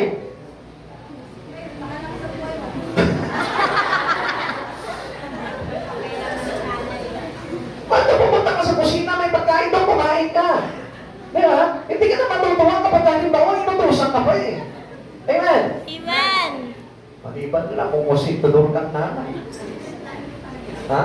Dinala mo sa impyerno yung anak mo. Say, thank you. Huwag kang uuwa, ha? Naintindihan niyo po? Ibig sabihin, after receiving our faith in Christ Jesus, what should be next? Ano po ba yung dapat na makita sa atin? Kailangan, ipakita mo na ginagawa mo yung bagay na yun. Amen. Hindi yung pananampalataya mo kay Kristo, ikaw din yung tatagga doon sa pananampalataya na yun. Amen. Amen. O sige, bigyan ko kayo ng example. When God shall supply all our needs according to His riches in glory of Christ Jesus. Ngayon, anong gagawin mo? Pagpabuhay ito, hirap. Wala kang sweldo, kita. Ba't nagre-reklamo ka pa ng ganon? Sabi mo, may pananampalataya ka eh. Ha? Amen. Yan na, hindi na maka-amen. Kasi nasasalamin lang nila yung buhay eh, no? Kasi yun po yung talagang realidad ng buhay po natin eh. Minsan, sinasabi natin eh, pananampalataya ako sa Diyos, pero hindi naman nakikita sa gawa. Nananampalataya tayo sa Panginoon, pagpapalain tayo, pero angal ka ng angal. Pag uwi mo ng bahay, ano sinasabi mo? Magsikap naman kayo sa pagtatrabaho, ako na lang lagi nagtatrabaho, kaya hindi tayo nagkakapera. Di ba? Hello? Eh, minsan ka nagulat ka sa sarili mo eh. Gulat ka ano? Kasi wala ka pera. Hindi mo mapigilan yung sarili mo. Nasabi mo, pagtrabaho ka naman, wala ka nang ginawa sa buhay mo, kundi kumain na lang ang kumain. Naalala mo, 2 years old na pala yung sinasabihan mo. Nagulat ka sa sarili mo. Ay, so, yeah. Di ba, isang ganun po tayo. Nananampalataya tayo sa Diyos, pero tayo rin po yung bumabangga na pananampalataya natin. Minsan alam natin na ang Diyos ay nagpapala ng buhay. Bakit hindi mo gawin na halimbawa kapag may problema ka? Pumunta ka sa isang sulok, manalangin ka sa Panginoon, humingi ka sa Kanya. Sabi po ng Biblia, huwag kang mabalisa, sa halip bigay mo sa Panginoon ang lahat ng iyong kailangan sa pamamagitan ng panalangin may pananampalataya. Mga kapatid sa Panginoon, let us make sure na kapag ikaw na nampalataya na sa Panginoon, laki pa mo nagawa. Amen. Huwag ka pa sa mananampalataya na at sasabihin mo lang ang isang bagay na ito, pero hindi mo nilalakit ang ito. Alam mo na sa panalangin mo sa Panginoon ay tutugon ng Panginoon, pero ayaw mo mag-pray. Alam mo sa pagbabasa ng Biblia, makikilala mo sa Jesucristo, pero ayaw mo magbasa ng Biblia. Alam mo na sa pag-church mo, tinitipon ka ng Panginoon para idagdag ka sa kanyang pagkahari pagdating ng araw, pero ayaw mo mag-church. Ano ba tayo nakatapos? Are you really make sure that you are a believers of Christ Jesus or not? Alam mo na yung kasalanan ay bawal, pero ayaw mong tanggalin sa buhay mo yung kasalanan. There is our faith in God. Alam natin na hindi tayo pwede talaga sa mga bagay na ipinagbabawal ng ating Panginoon. At alam natin kung ano po yung talagang makapaglalagay sa atin sa kaligtasan, yung pagsunod sa kalooban ng Diyos. Amen. Not only who says to me, Lord shall enter the kingdom of God. Hindi lahat na tumatawag sa Panginoon. Hindi lahat na nandito ngayon ay may naligtasan. Yung na sumusunod sa kalooban ng Diyos. Pag sinabi sa inyo, Lord, ito gawin mo. Huwag mong paghinayangan na hindi gawin yung mga bagay na yun. Sometimes, alam nyo, dyan po tayo palagi dinidistract ng kaaway. Dyan tayo hinahalangan ng kaaway. Pag sinabi sa inyo, mag-pray ka, ano gagawin ng kaaway? Hindi ka pagpaprayin. Ikaw naman nagiging masunurin ka sa kaaway. Instead of your obedience must be on Christ Jesus. Pero nasaan yung iyong obedience? Like for example, wala ka ngayon sa church na ito. Anong ginawa mo? You are disobeying God. Amen. Kasi ang gusto ng Diyos na kahit na anong season ng buhay mo, kahit may problema ka, kahit na anong pinagdaraanan mo, gusto ng Lord na magpatuloy ka pa rin sa Kanya. Amen. Yung ating persevere waiting for God and not to be ceaseless in anything that we do in Christ Jesus, hindi po natin dapat tinitigilan yun. Dati natin pinagpapatuloy kung ano yung mga bagay na dapat na pinagagawa sa atin ng Panginoon, kahit nahihirapan ka, kahit nasasaktan ka, kahit nasusugatan ka, kahit marami na ang kala sa'yo, pumipigil sa'yo, instead, keep your life in doing things in Christ Jesus. Not only professing the word, only professing the Lord is Jesus in your life.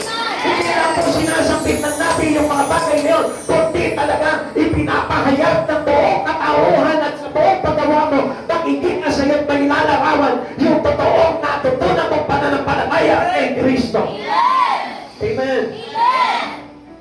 Yun po yung gusto ng Lord po kasi sa atin eh. Hindi lang yung sinasapit ng labi mo. Kaya nga po, constant times, hindi tayo pinagpapala ng Panginoon. You know why? Sabi po ng Santiago chapter 2 verse 24. Diyan ninyo makikita ang ibinibilang na matuwid ang isang tao dahil sa kanyang gawa at di dahil sa kanyang pananampalataya lang.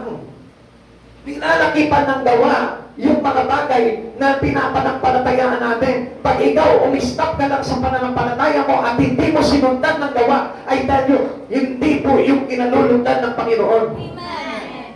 Godly living, pinapakita po yung talagang pamumuhay sa Diyos ay kapag nakikitaan ka ng gawa pagdating sa Panginoon. Di makikita yan sa mga salita lamang. Amen. Kahit na sabihin mo na i-preach mo ng i-preach word, kung hindi makikitaan sa gawa mo, yung mga bagay na yun, I tell you, baliwala yung mga bagay na sinasabi ng iyong mga labi. Amen. Sapagkat ang kapangyarihan ng mga sinasabi mo na salita ng Diyos ay nakikita sa iyong mga gawa. Amen. Amen. Amen. Amen.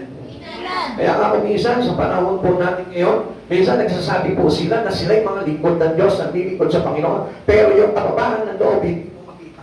Pero yung pagpapatawad, hindi mo makita. Kung minsan, alam niyo po, marami pa mga naglilingkod sa Panginoon ay nagkukunwari na lang sa kanilang mga buhay. Show up! Ilabas mo yung talagang katotohanan. Amen. Aminin mo sa Diyos yung talagang katotohanan. Ipagtapat mo sa Diyos kung sino ka. Sapagkat ang gusto talaga ng Lord talaga pakita sa atin at mailarawan sa atin yung katotohanan. Amen. Ano sabi po dito? You know the truth, and the truth will set us free. Amen. Nakilala mo ang katotohanan na magpapalaya sa buhay mo. Hindi po pwede na kahit na halimbawa sinasabit mo lamang o pinapahayag mo lamang ang salita ng Diyos, ikaw na ibanal. Makikita yan talaga sa totoong pamumuhay ng isang tao ang kapananan. Amen. Hindi lamang sa pagsasalita. Kaya nga tayo ng minsan nadadaya eh. Kaya nga akala natin tama na lahat. There were some who believes in Jesus but were not saved. Meron po na nananampalataya ni Kristo pero hindi po naligtas. John chapter 12 verse 42 to 43. Sige, yun na sa account. Gayon man, marami rin pinuno ng mga Hudyo ang naniwala sa kanya, subalit hindi nila naipahayag ito dahil sa takot sa mga Pariseyo na baka sila'y itiwalag sa sinagoga. Mas ginusto nila parangalan sila ng tao kaysa parangalan ng Diyos. Mas takot sila sa tao kaysa sa Diyos. Mas pinakikita nila ang tao kaysa sa mga panawagan sa kanila ng Diyos. Kaya nga gusto ko po na malaman po ninyo eh. Our believing in God should be follow the instructions of God. Amen. Not the instruction of man. Amen. Kasi nga kung minsan ang nyo, sa paglilingkod po natin sa Panginoon, minsan may ginagawa po talaga ang Panginoon eh. At minsan, alam niyo po, dinadaan tayo sa Panginoon dahil sa hindi magandang pangyayari sa buhay po natin, pero kailangan may matutunan ka doon eh. Amen. At gusto ko po na makita niyo po yung mga bagay na yun, hindi lamang po tayo dinadaan ng Panginoon sa magagandang bagay na. Amen. Even into the evil things, dinadaan tayo ng Panginoon doon. Para saan? Para makita natin yung katotohanan talaga sa Panginoon. Kung talagang tayo ba'y talagang totoo, naglilingkod sa Panginoon or not. We must analyze whatever things that happens to us through our serving to Jesus. Halimbawa, naglilingkod ka ngayon. I-analyze mo lahat ng mga pangyayari sa buhay mo. Okay, tingin po kayo ito. Halimbawa, nawalan ka ng trabaho on the midst of your service to God. Sa paglilingkod mo sa Panginoon. I-analyze mo, bakit kaya tinanggalan ako ng trabaho ng Panginoon? Okay, for example, sumusunod ka naman sa Lord. Sumusunod ka naman sa mga inuutos ng Panginoon. Tama naman yung ginagawa mo. Pero bakit kung minsan kinamali ka? Sapagkat mayroong mga bagay na tinuturo sa atin ng Panginoon. Sapagkat kung sa puro tama ka lang ilalagay ng Lord, hindi mo makikita katayuan ng Diyos sa buhay mo. Amen. Minsan nilalagay ka sa Diyos sa isang sitwasyon na kung saan parang nasa alanganin ka na parang pagdududahan mo yung mga bagay niyon para makita ng Lord if you are being doubted with your faith in Christ Jesus. Amen. Minsan natutong pangyayari na ito, bakit ganito? Ba't ang alam ko, puro holiness lang dapat ang maranasan ko sa buhay ko. Dapat righteousness lang ang nararanasan ko sa paglilingkod ko sa Panginoon. Bakit sometimes dinadalay ako ng Panginoon doon sa mga baluktot na pamumuhay? Bakit kuminsan isinasama ako ng Lord doon sa mga baluktot na kaisipan? Because He wanted you, if you stand on the midst of the wolves, kung ikaw ay tatayo sa gitna ng mga aso po, gusto makita ng Panginoon na kahit nandiyan ka sa mundo, makawalan ka niya sa mundo, ay hindi ka compromise ng mga sistema ng mundo. Amen. So, alam nyo, kung minsan, akala po natin sa sarili natin that we are being saved already by God. Pero hindi nga po natin nakita, hindi nga natin priority ang Panginoon sa buhay po natin eh. Nung nangailangan tayo, iniwan natin ang Diyos sa buhay po natin. Nung nagawa tayo ng problema, binaniwala natin ang Diyos sa buhay po natin. How come that we can enter the kingdom of heaven soon? You know what time? Mga kapatid sa Panginoon, pag-aralan mo mabuti ito hanggang may pagkakataon pa tayo. Because time is very short. Napakaikli na po dito. Ang pagdating ng time na ito, na dumating ang Panginoon at inabot tayo sa ganitong kalagayan, I'll tell you, hindi na natin mababago pa yung ating tadhana. Amen. Amen. Amen. Amen. Amen. Jesus described a true disciple as one who not only believes in Him, but does what He says. Hindi lamang yung nakikinig lamang sa Kanya, kundi yung nagsasabuhay talaga nito. John chapter 8, verse 30-32. Marami nakarinig nito at naniniwala sa Kanya. Sinabi naman ni Jesus sa mga Hudyong naniniwala sa Kanya, kapag kung patuloy kayong susunod sa aking turo, kayo ay tunay na mga alagad ko. Makikilala ninyo ang katotohanan at ang katotohanan ang magpapalaya sa inyo. Sa pagsunod po natin sa katotohanan, pagsunod po natin, patuloy na pagsunod po natin sa turo ng ating Panginoon, doon natin nakikilala ang katotohanan. Amen. We cannot meet God. We cannot meet God in our life if we are not accepting whatever that God teaches to us. Amen. Kung halimbawa, tinuturuan ka ng Panginoon ngayon, at hindi mo tatanggapin yung turo na yun, gusto kong malaman mo, hindi mo makikilala ang katotohanan. Amen. Marami nagsasabi, kilala ko ang Diyos. Kilala ko si Jesucristo, tagapagligtas ko yan eh. Pero ayaw naman tanggapin yung aral na ibinibigay sa kanya ni Kristo. How can you encounter the truth in Christ Jesus? We cannot see the truth. Amen. Hindi natin makikita at hindi natin maririnig at hindi natin ma-experience at pakikilala ang katotohanan kung tayo mismo nire-reject natin, nire-resist natin whatever things that teaches to us by God. Amen. Kung ano yung mga bagay na tinuro sa atin ng Panginoon, better to learn it. Amen. Dapat na matutunan mo yung bagay na yun. At alam niyo po ba, ang lakawan ng isang tao na natututo? Makikita mo na ginagawa niya yung kanyang buhay. Amen. Kung ano yung bagay na natutunan niya, ina-apply niya na sa buhay. Amen. At hindi niya hinahayaan na baliwalain lang at inalalagay sa isang tabi yung mga bagay na napakinggan niya sa Panginoon. Sapagkat whatever he heard from God, he do it. Amen. We are not only a listener, but a doer of the words. Hindi tayo pwedeng church na tayo ng church. Hindi ba pwedeng pakinig ka lang na pakinig dyan, nakaupo ka lamang dyan, isabuhay mo, ipambuhay mo, sa pamilya mo, sa trabaho mo, or whatever. O kung saan pa magbagay, makita sa pamumuhay mo, yung mga bagay na narinig mo kay Jesucristo. Amen. Amen. Amen. You see the truth and the truth will set us free. At yun yung pagpapalaya sa atin para na sa ganon, tayo po ay papasukin sa kaharian ng ating Panginoon. Amen. Ika naman, not everyone who does many good works. Hindi nga lahat ng mga gumagawa ng mga mabubuting bagay ay papapasukin sa kaharian ng Diyos. Ano po yung pinakita po dito? Sabi po kanina po dito, Matthew chapter 7 verse 22, many will say to me on that day, Lord, Lord, did we not prophesy in your name, and in your name drive out demons, and in your name perform many miracles? Dami nilang ginawa. This is a good thing. This is a good word. Amen. Considering that this good word is not connected to Jesus, bakit po kaya naging ganon? Bakit po kaya hindi ito kinalugdan ni Jesucristo? Bakit hindi ito kinalugdan ng Diyos? Ito mga ginawa nilang ito. Ipinahayag nila yung salita ng Diyos. Ipinahayag nila yung kaligtasan ng kay Kristo. Amen. Nagpalaya sila ng mga demonyo. At ano ba? Gumawa sila ng mga himala. Pero bakit hindi kinonsidera ito ng Panginoon? Ang sabi dito, sa pangalan mo, we do miracle, we perform miracle, we cast out demons. We prophesy in your name, sabi po dito. Amen. So sa madaling salita, kaninong pangalan daw? Kay Jesus. Gumagawa na itong mga tao na ito. Pero bakit hindi pa rin inalaw ng Lord? Lord, hirap yata makapasok talaga sa area mo, yes. Kaya nga sabi niya, from the start, makipot ang pintuan. Narrow is the gate towards life. Amen. Lagi natin pakinggan po ito. Lagi po natin itatak po natin. You should remind this Amen. into your heart. That narrow is the gate towards life. Amen. Makipot ang pintuan tungo sa buhay. At lagi mong tatandaan yun. Para na sa ganun, lumabas ka sa comfort zone mo at i-break mo yung mga bagay na pinananampalataya mo sa isipan mo. Amen. Amen. Amen. Amen. Amen. Huwag kang pumasok doon sa paniniwala mo lang.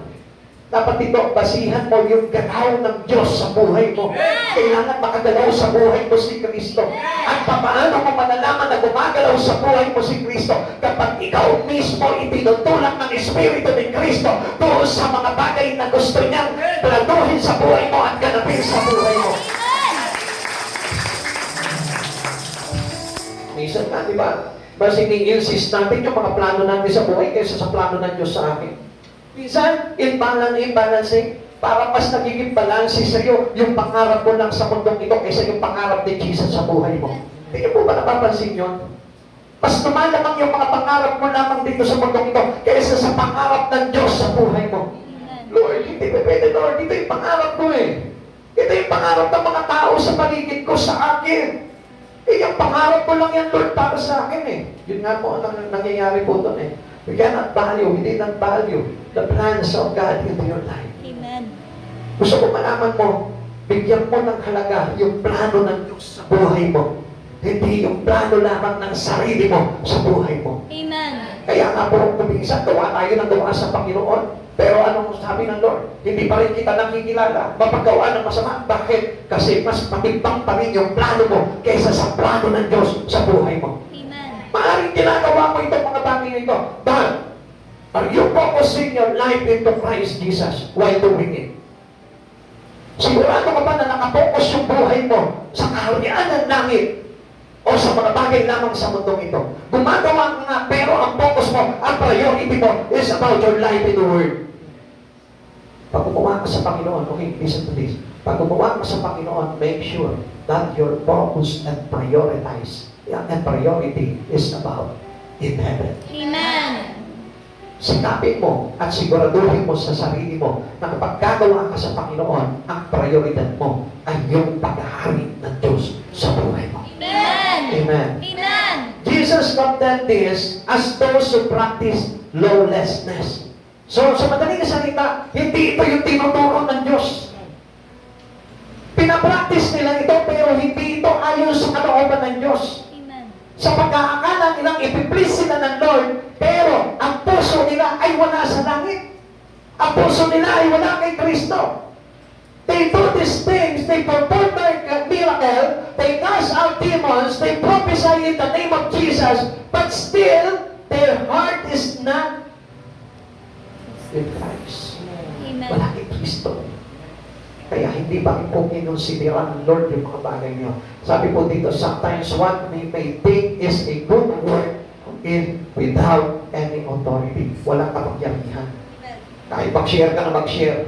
Amen. Kung hindi nakapokus ang buhay mo at hindi si Kristo, listen, kahit na anong gawin mo, maglingkod ka na maglingkod. Kung hindi naka-priority sa buhay mo si Kristo, useless. Amen. Kaya nga ang kipot ng pinto eh. Hindi ganon kadali na pumasok sa karya ng Diyos. Hindi pa pwedeng halimbawa, ipakita mo lang na naglalakad ka, hawak mo yung Bible mo, and then papapasukin ka na sa kaharian ng langit. Hindi naman po kinasyaran mo, halimbawa si sister, sinabi mo sa kanya, for God so loved the world, he gave his only begotten Son, and then later on, wala na. Dapat tinag-focus natin, ang puso natin, dapat nandun sa kingdom, sa paghahari ng Diyos. Kaya nga kung halimbawa, ang priority mo sa buhay na ito ay yung mga bagay lamang dito sa mundong ito, I tell you, kahit na gumawa ka ng gumawa, pagdating sa Panginoon, it is being useless. Amen. Walang saysay. Ibig ko walang saysay. Walang saysay. Kaya nga sabi niya gano'n eh, di po ba Panginoon, na sa pangalan mo nangaral kami, sa pangalan mo nagbalayas kami ng mga inaalihan ng demonyo, sa pangalan mo gumawa kami ng mga himala. Sumagot ang Panginoon, sabi sa kanila, sinasabi ko sa inyo, kailan ba'y hindi ko kayo nakikilala, mga mapagawa ng masama. Pupuhanin yung mga tao na yun. Naglingkod yung mga tao na yun. Katulad din po natin sila. Nandiyan ka, nakikinig ka, naglilingkod ka sa Panginoon, nagpe-pray ka, nagbabasa ka ng Biblia. Minsan inaakay mo yung bahay mo. Pero gusto ko malaman mo, maganda sana yung bagay na ginagawa mo yan kung ang priority mo sa buhay mo ay walang iba kundi si Yesu Cristo. Amen. Amen. Amen. Amen. Amen. Jesus compared this as those who practice lawlessness. Kapag hindi po natin ginagawa ito na nakapase sa pagtuturo ng ating Panginoon. Mateo chapter 7 verse 23. Ngunit sasabihin ko sa kanila, hindi ko kayo kilala. Lumayo kayo sa akin, kayong mga gumagawa ng kasamaan. After doing these things, still ang sasabihin sa inyo ng Panginoon, lumayo kayo sa akin, mga mapagawa ng masama. Ano pa po yung masasaksihan natin? Pag hindi talaga totoo sa puso mo, yung mga bagay na ginagawa mo kay Kristo, pabalambungan lamang, parisaic attitude lamang, yung mga bagay na ginagawa mo, I tell you, pagdating ng araw, sasabihin sa inyo ng Lord, kaya naman, di kita nakikilala, mapagawa ng mga masama. Lumayo niyo sa akin. God knows us about obedience to His laws. Alam niyo po ba, nakikilala tayo ng Panginoon kung paano? Paano kaya ang isang tao makikilala ng Lord kapag ikaw ay tumutupad sa mga bagay na itinuturo sa iyo ng Panginoon? Amen. Kapag ipinamumuhay mo kung ano yung salita na narinig mo sa Panginoon, kilala ka ng Diyos. Amen. Kaya hindi niya sasabihin, kailangan hindi kita nakikilala. Sasabihin sin ng Lord, dahil ikaw masunurin ka, obedient ka to the words, obedient ka to the will of the Father, of my Father, I tell you, kilala kita, babanggitin niya pa yung pangalan mo. Kaya pati sa Panginoon, hindi naman mahirap po na magpakilala sa Panginoon eh. Basta sumunod ka lang sa Panginoon, be obedient to His Word. Amen. Ang sabi po gano'n ng Lord po sa atin, ang dami mga sinasabi sa atin, kung patuloy kayong susunod, makikilala na kayo yung mga alagad ko. Amen. Mga kapatid sa Panginoon, hindi po mahirap po yun. God knows upon obedience to His laws. Makikilala ka ng Panginoon sa pagsunod po natin sa kanyang mga tinuturo. We might be very religious and do many things in the name of Jesus. Yet, sabi po dito, He might still say, I never knew you, depart from me. Still, ganun pa rin eh. No? Nagpapaka-religyoso na tayo eh. Gumagawa na tayo sa mga bagay sa Panginoon. Pero bakit? Bakit kaya sinasabi pa rin sa atin ng Panginoon, hindi pa rin kita nakikilala? Siguro kung kaharap ko lang si Jesus, kilala mo nga ako. Sige na, please naman. Hindi makukuha sa pakiusap ng Lord eh, kasi hindi mo pwede suhulan ng Lord. 10,000K, Lord. 10K. Kilalanin mo lang ako. Okay. Lord, magpapagawa ako ng church. Kilalanin mo lang ako. Okay. Lord, sagot ko na lahat ng mga babayaran sa church. Kilalanin mo lang ako. Okay. Hindi yun ang pwedeng ituro natin eh. Even hindi ko pwedeng ituro sa inyo. Okay na yan. Sumusuporta kayo sa church, okay na yan. We must believe the truth. Amen. Kasi yung katotohanan talagang kailangan na mailagay sa puso natin. Amen. Hindi po kita kinabang ka sa church, hindi po ikaw ay nakakapagbigay sa church. O kung ano bang bagay na ginagawa mo sa church na ito, I tell you still, dapat pa rin makilala ka ng Panginoon accordingly na dapat yung priority mo talaga, yung espiritu mo talaga, lumanakad kay Kristo. Amen. Amen. Amen. Those who are in the authority are those who obey the will. Ngayon, kapag halimbawa, nakapaloob na tayo sa kapangyarihan ng Diyos, anong makikita po sa atin? Yung sumusunod ka na sa kalooban ng Diyos. Amen. Di ba maraming nagsasabi sa atin na sumasa akin ang Panginoon, sumasa akin ang Espiritu ng Diyos, pero bakit hindi ka sumusunod? Sabi ko nga po sa inyo, if you receive the Spirit of Jesus, it tells you to do things in obedience to God. Gagawin mo yung talagang magiging masunurin ka sa Panginoon. Hindi ka magre-reklamo sa mga bagay na tinuturo sa iyo ng Panginoon. No, why? Bakit? Alam niyo po ba kung bakit? Kasi sabi mo, nasa iyo yung Espiritu, yung kapangyarihan ng Lord eh. Pag nasa iyo yung kapangyarihan ng Panginoon, hindi na mahirap sa atin ang ibigay ang buhay sa Panginoon. Kaya nga doon tayo nakikilala ng ating Panginoon eh. Obedience to God give us authority to enter the kingdom. At yun yung maglalagay sa atin ng kapangyarihan para makapasok tayo sa kaharian. Amen. Kahit ayaw ng nanay mo, kahit pigilan ka na ng nanay mo, makakapasok ka sa kaharian ng langit. Amen. Kahit sino pa pumigil sa iyo dito, kahit si Judas Iscariote pa pumigil sa iyo dito, still, papapasukin ka ng Diyos doon sa kanyang kaharian. Dahil kasi sinunod mo kung ano yung kalooban ng ating Panginoon. Amen. Amen. Eh, hindi nga ito, yung kanalasan po sa atin na nasusunod po talaga sa atin, yung sarili natin eh. First is our own self. Second is our family. Isa niyo po yung nasusunod sa atin. Nakakalimutan na natin yung talagang totoong pagsunod sa ating Panginoon. Amen. Kaya nga kadalasan nakita niyo, nakabase na lang po tayo sa sarili po natin. Kung ano na lamang po yung gusto natin gawin.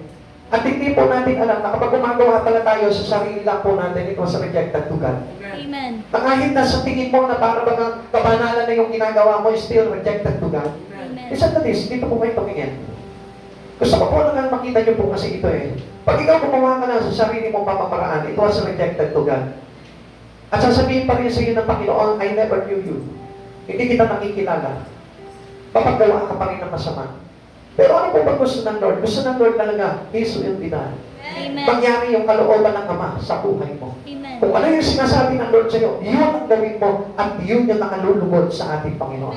Who then will be saved? Sino po ba yung ibang talagang maliligtas? Dalangin ko po sa Panginoon na lahat po tayo maligtas eh. Pero who then will be saved? Sino po ba ito? Only those who do the Father's will. Yaon lamang sumusunod sa kalooban ng aking Ama.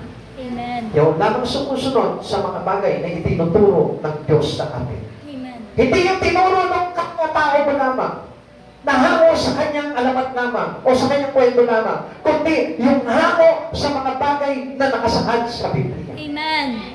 Hindi lamang yung tinuro ng sarili mo lamang, kundi yung tinuro ng Biblia, ng salita ng Diyos na ibinahagi sa atin. Amen. Kapatid, kaya nga meron tayo Biblia eh. Sapagkat yung kabutihan ng Diyos ay nag-uumapaw sa bawat isa sa atin. Not to be stranger to the Lord. Kaya po tayo binigyan ng Biblia, iniwanan tayo ng salita ng Diyos para na sa ganon, hindi tayo maging parang ligaw o iba sa ating Panginoon pagdating ng araw. Kaya nga sa pamamagitan ito, nakikilala natin ang Diyos.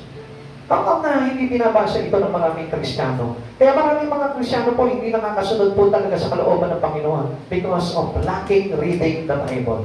Lacking of meditating the words of God.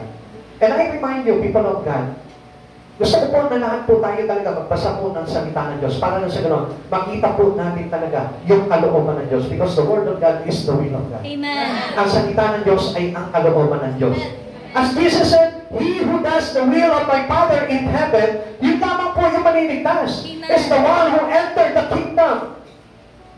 Pag sumunod po tayo sa kalooban ng Diyos, doon lamang po tayo makakapasok sa kaharian ng Diyos.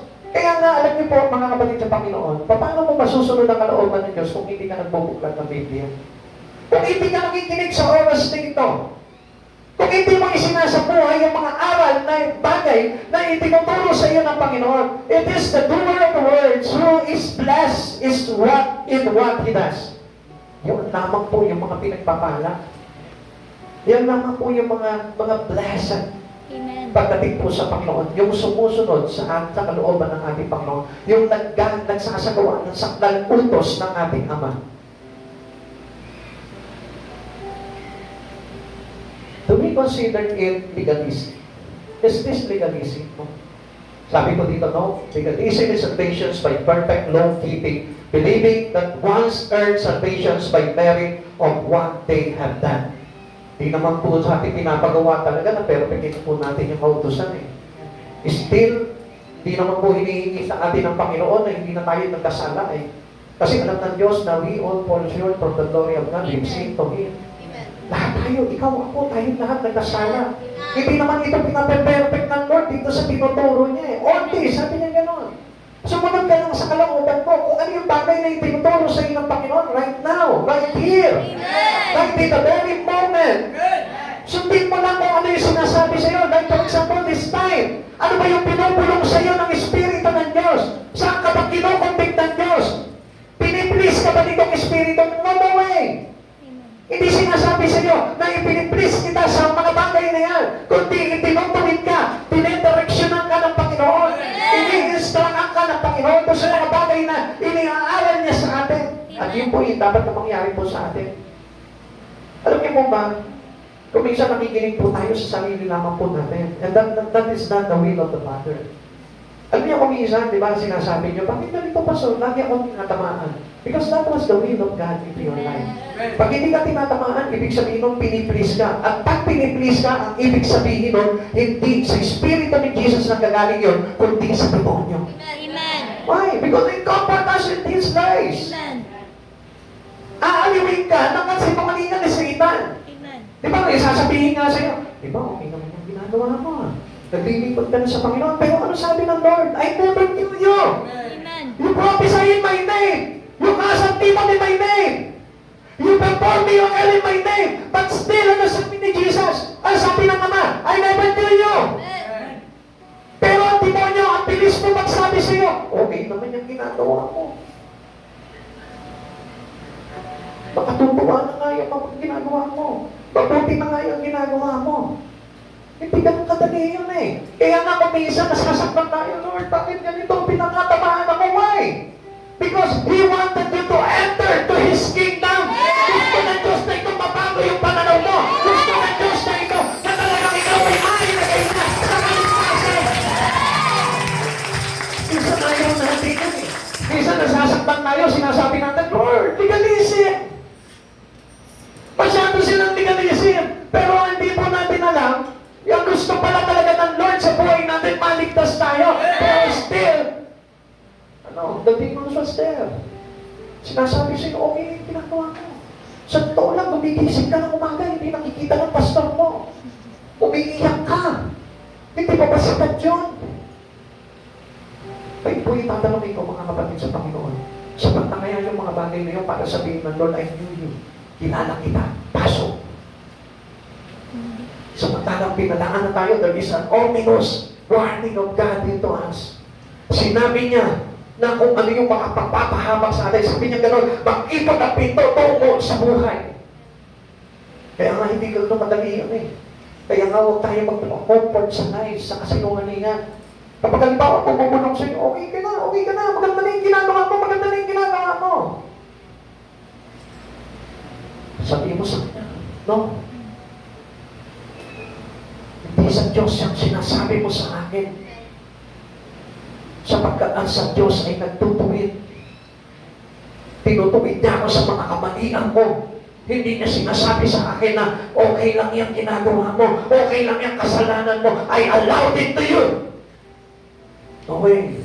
Amen. Kahit sino ka pa, hindi niya inaalaw yung mga bagay niyo. Amen. Sapagkat ang gusto talaga ng Lord, sumunod ka sa kalooban ng Panginoon. Amen. This is salvations by grace. We simply need to recognize that our obedience does not earn or merit salvation. Hindi lang yan nagiging gantimpala mo dahil sa mga ginawa mo, kundi dahil sa pagsunod natin sa ating Panginoon. Kahit na gumawa ka ng gumawa, kung hindi ka naman marunong sumunod sa ating Panginoon, kung hindi tayo sumusunod pa rin sa kalooban ng Panginoon, still, there's no salvation. Amen. Sapagkat tumahanga ang Diyos sa mga taong masunod. Pakisabi mo na lang po doon sa katabi mo. Humahanga ang Diyos sa mga taong nasunurin. Hindi na tayo magpapagpa. Ang hirap na sabihin, no? Kasi masunod. Pero I praise God kasi lahat tayo tinutuloy. Amen. Kasi alam ko, lahat tayo tinatamaan. Sapagkat ang gusto ng Lord, what is the purpose of God? Bakit ka nasasaktan ngayon? Kasi gusto kanyang ibilang sa kanyang pagkakas. And that's what's good. Yung po yung napakabuti po doon na tayo po ay gustong iligtas ng Panginoon. Amen. Amen. Tanongin mo yung matabi mo ngayon, ano ba? Ano ba? Comfort with lies ba yan? Ano ba? Comfort with lies ba yan? Ano ba yung pinakikinggan mo ngayon dyan? Sana pwede lang, no? Kung pipindutin mo lang yung isang tao, tapos sasabihin niya, sabi sa akin, okay lang. Yeah. Pagka kinalabit mo yung isang tao, sabi sa akin, sapat na yan. Asa hindi, no? Tayo lang yung nakakaalam, nakababasa ng ating sariling espiritu. Sabi nga po ng Biblia. Kaya ikaw mismo, makikilala mo kung ano ang katotohanan. Amen. Amen. Sabi po dito, alam niyo po, ang talagang paggawa po sa Panginoon, hindi lamang po pinipilit yan na gawin, kundi ano po ba, iniibig mong talagang maganap sa buhay. Amen. Amen. Alam niyo yung pagbabago, hindi pa pinipilit yan. Magbabago ko, pinipilit mo, ano? Magbabago na ako, hindi. Inaalaw yan sa sarili mo na talagang maganap. Amen. O sasabihin mo lang, magbabago ako, tapos wala naman nangyayari sa buhay mo. Pag sinabi mo magbabago ka, gawin mo. At hayaan mo maganap sa buhay mo kung ano yung gusto ng Diyos na mangyari sa iyo. Amen. Amen. Amen. Only those who obey from the heart will be delivered from sin. Pag sumusunod tayo ng buong puso. Ang tanong dito, pag sumunod ka ba buong puso? Kalahati lang, 1/4, 1/2, 1/8, 1/6. Ano mo panalala? Buti pa ang bata, no? Hinahati-hati. Sa kanila pwede, pero sa atin hindi. Kailangan po. If you obey God, make sure it is a full heart obedience to Him. Amen. Amen. Obedience ang talaga ng pagsunod ng Panginoon yung nasa puso natin. Romans chapter 6, verse 17 to 18. Sabi po dito. Dito po tayo matatapos. Ngunit salamat sa Diyos kayong dating mga alipin ng kasalanan ay taus-pusok sumusunod sa katotohanan na nasa aral na ibinigay sa inyo. Pinalaya na kayo sa kasalanan at kayo ngayon ay mga alipin ng Panginoon. Tingnan po sa oras na ito mga kapatid sa Panginoon. Gusto ng Lord talaga palayain po tayo. Every one of us, God is waiting for us to open the gate of heaven. For us to listen. Ikaw, tayo lahat na nandito ngayon. Gusto ng Diyos na makapasok tayo sa kaharian ng Diyos. Kaya nga nililipat ng Lord ngayon sa katwiran na maging alipin ng katwiran ng ating Panginoon. It is because He loves us. Mahal tayo ng Diyos. Huwag ka masasaktan kapag hindi mo gawin ka ng Panginoon. At higit sa lahat, dapat yung ating mga bagay na ginagawa sa Panginoon, do it for the sake of our God. And let us Jesus to be our center of focus. Gawin mong focus ng buhay mo si Kristo at maging priority mo. Hindi trabaho, hindi pag-aaral, hindi pamilya, hindi kung ano man mga bagay sa mundong ito ang maging focus mo. Sapagkat pagdating ng araw, hindi magiging sapat yan para sabihin sa iyo ng Panginoon, kilala kita. Kapatid, isipin mo mabuti. Take this 100 times, 1,000 times. Inahayaan ko po ito ngayon. Isipin mo mabuti. 100 beses, 1,000 beses, isipin mo. Kung ano ba talaga yung gusto ng Diyos sa buhay na ito. Don't miss it to enter the kingdom of God. Huwag mo papalagpasin itong bagay na ito. Kaya tayo nandito ngayon, tinipon na tayo ng Panginoon. Pinili ka ng Panginoon para idagdag na.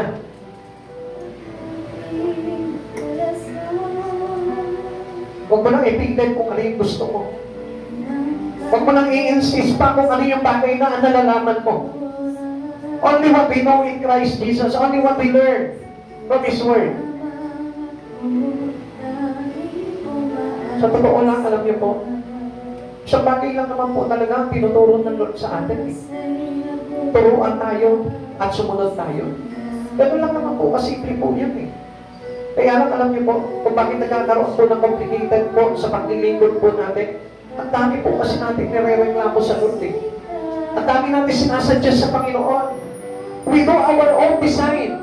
Meron tayong kakaibang design pagdating sa paglilingkod sa Panginoon. But there is only one design na gustong ganapin sa buhay mo ng Panginoon, sa Espiritu mo.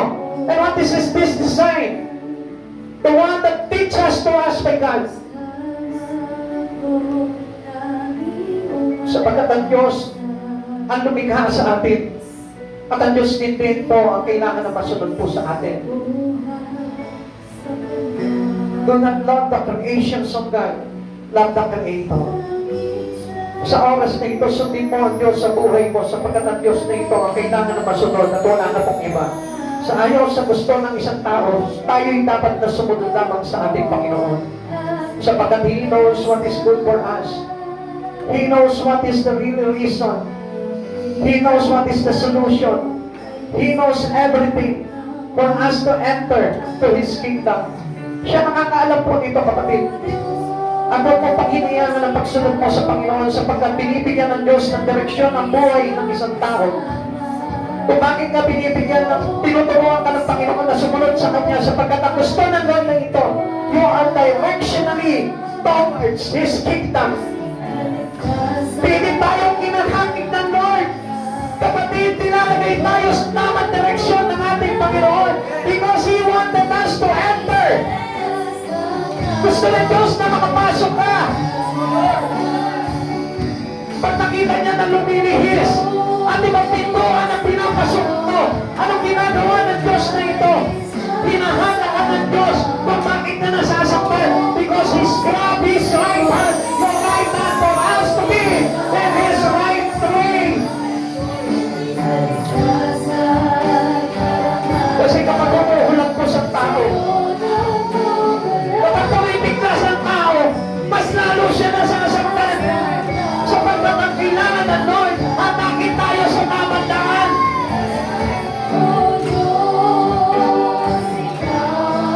Show me the way, O Lord, show me the way.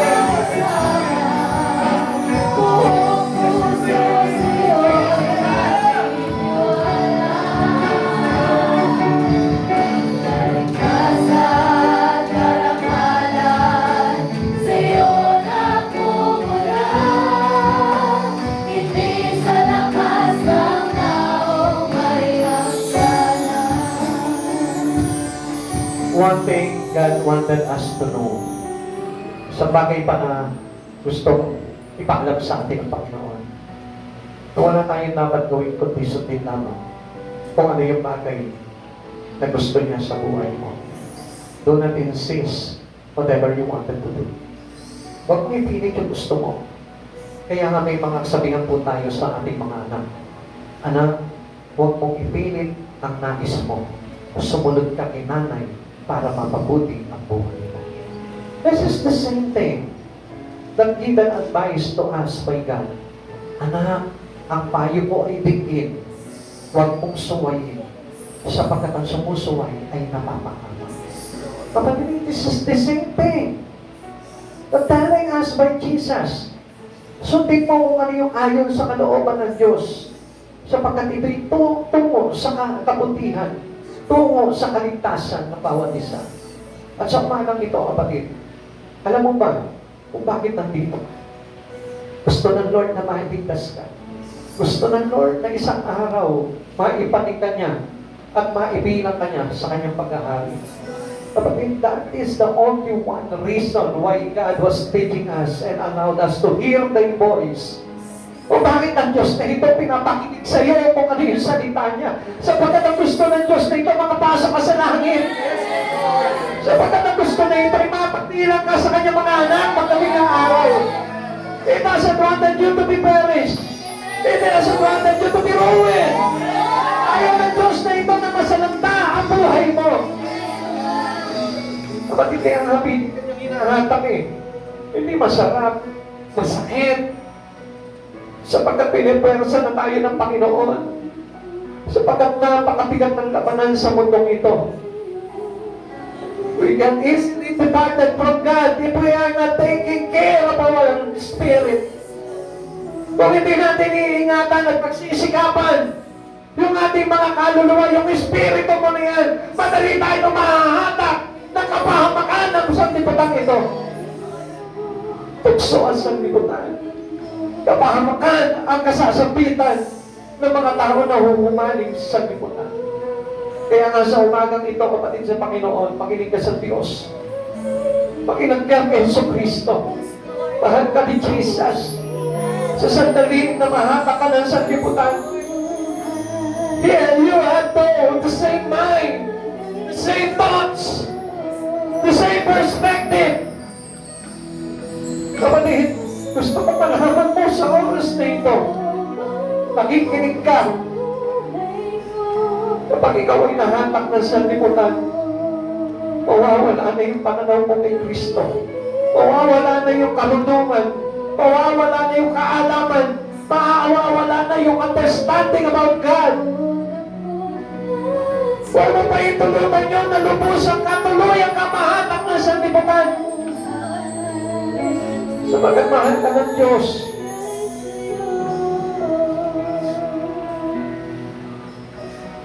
Ipinapanalangin kita sa ating Panginoon na maunawaan mo ang mga bagay nito. It is out of selfishness. Hindi sa gusto ko na manatili ka lang dito sa church na ito. Ang gusto ko, manatili ka sa Diyos. Kahit saan mo gusto, walang problema. Basta manatili ka kay Jesucristo. And I pray to you, right now, tinutulog ko sa Panginoon. Hindi ko gusto ang mga pansarili lamang. Ang gusto ko, sumagana tayong lahat sa Espiritu ng ating Panginoong Jesucristo. At sa ganun tayong lahat ay maligtas. Sapagkat yun ang pangarap ni Jesucristo sa bawat isa. Makinig ka sa oras nito, kapatid. Gusto ng Diyos na maligtas ka. Bakit ka nandito ngayon? Napiling mo parang wala namang kakwenta-kwenta itong bagay dito. Kasi gusto ng Lord na maligtas ka, maligtas ka, maligtas ka. Makapasok ka sa kaharian ng Diyos. That is the certain reason why God was putting us in this church. And I pray to God, magising tayo sa katotohanan. Magkaisa tayo sa katotohanan. Nakaligtasan ng kaluluwa ang kailangan. Hindi natin kailangan maglaban-laban. Hindi natin kailangan na magpagalingan. Ang kailangan natin ngayon, we having a double time to reach out souls for the coming of Christ Jesus. I-encourage ko po kayong lahat. Nagmamadali na si Jesus. Gusto niya marami pang maligtas. Hindi na yung sarili natin ang isipin natin.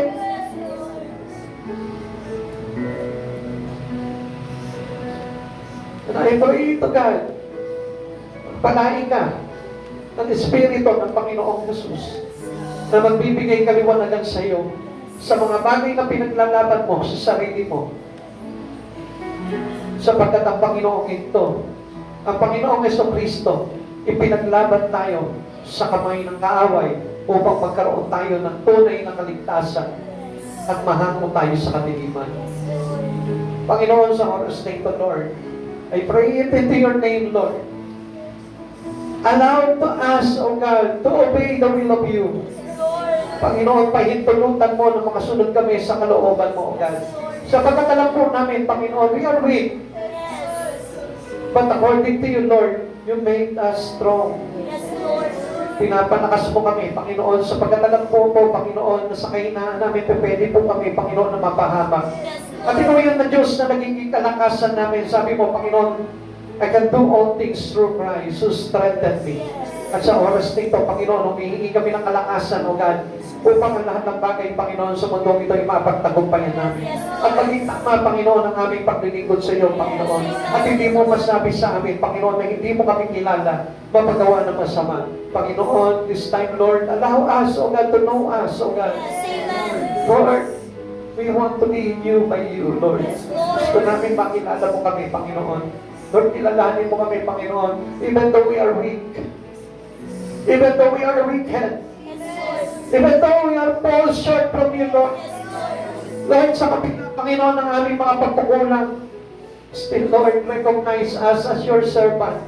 Recognize us, O God, as your children, Lord. Hinihiling namin sa pangalan mo, Panginoong Jesus. Makilala mo bawat isa, O God. Turuan mo kami, Panginoon, na patuloy kami makasunod sa iyong kalooban, O God. Ama, patuloy kami nagpupuri sa iyo. At sa katakilan ng kabutihan, kagandahan loob mo, Panginoon, nariyan ang iyong bugtong na anak. upang patuloy kami gabayan at patnubayan sa aming mga lakad. Yes, Lord. Panginoon, nawakan mo po ang aming puso tisipo, Lord. Angad namin, Panginoon, ang kabutihan na nagmumula sa iyo, Lord. Yes, Lord. Ipat mo sa puso ng bawat isa, O God, upang patuloy kami sumagana sa Espiritu mo, Panginoong Jesus, at hindi sa Espiritu ng sanlibutan ito, God. Tulungan mo kami sumunod sa lahat ng pinag-uutos mo, Panginoon. Teach us to obey the words, O God. And teach us to obey the will of the Father, O God. Lord, sa pagkakataong ito, Panginoon, hinihiling po namin, O God, ang patuloy na liwanag na dumadaloy sa bawat isa, O God, ay manatili, Panginoon. Huwag matanggalin ang aming ilawan, Panginoon. Lord, upang patuloy kami maliwanagan ng liwanag mo, Panginoong Jesus. Panginoon, maraming salamat po, God. Pagpalain mo po ang bawat isa. Ito po, Panginoon, ang kasaganahan sa bawat isa, O God. Pagpapalang dumadaloy mula sa iyo, O God. Pagpapalang sumasagana, Panginoon, sa kanilang mga pamilya, O God. At ayaw mo sa oras na ito, Lord, tanggapin po namin, Panginoon, ang kasaganahan na nagmumula sa iyo, O God. Upang sa ganun, Panginoon, hindi na namin isipin, Panginoon, ano mga bagay na kinahubalingan ng mga tao walang pananampalataya. Bagkus, Panginoon, sa iyo lamang kami mananampalataya na ikaw rin Diyos na magkakaloob sa amin ang lahat-lahat ng bagay, O God. Even though, Lord, alam po namin na hindi po mahirap para sa iyo ang lahat ng bagay na ito, Panginoon, because nothing is possible to you, O God. At naniniwala kami, Panginoon, na sa isang panalangin namin, Panginoon, tutugon ka, O God. Maraming salamat po, Lord. Lord, I pray na ikaw, Diyos, Panginoon, na patuloy po, Panginoon, ng makay sa bawat isa sa amin, Panginoon, upang patuloy kami, Panginoon, na magpatatili sa iyong wakas, O God.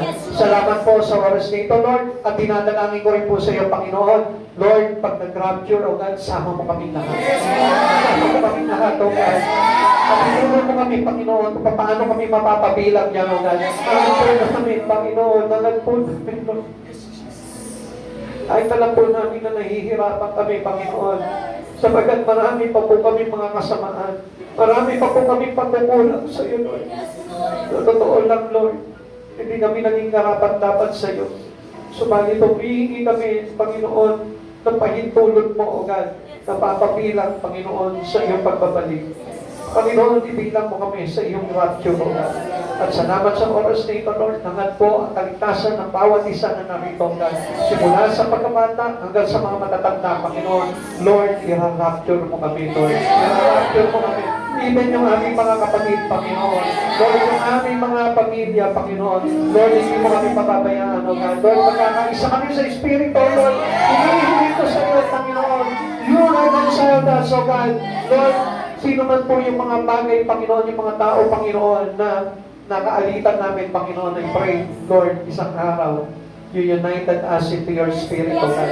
Lord, angad pa rin namin, Panginoon, ang kapayapaan katiswan sa iyo, O God. At pagkakaisa sa Espiritu mo, Panginoon Hesus Kristo, even though they don't recognize us, O God, as one of them, O God. Lord, I pray to you, O God, na ang kaligtasan, Panginoon, ay dumaloy sa lahat ng mananampalataya.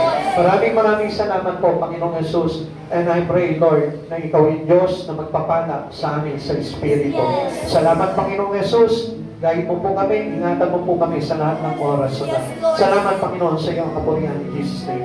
Amen. God bless you all po.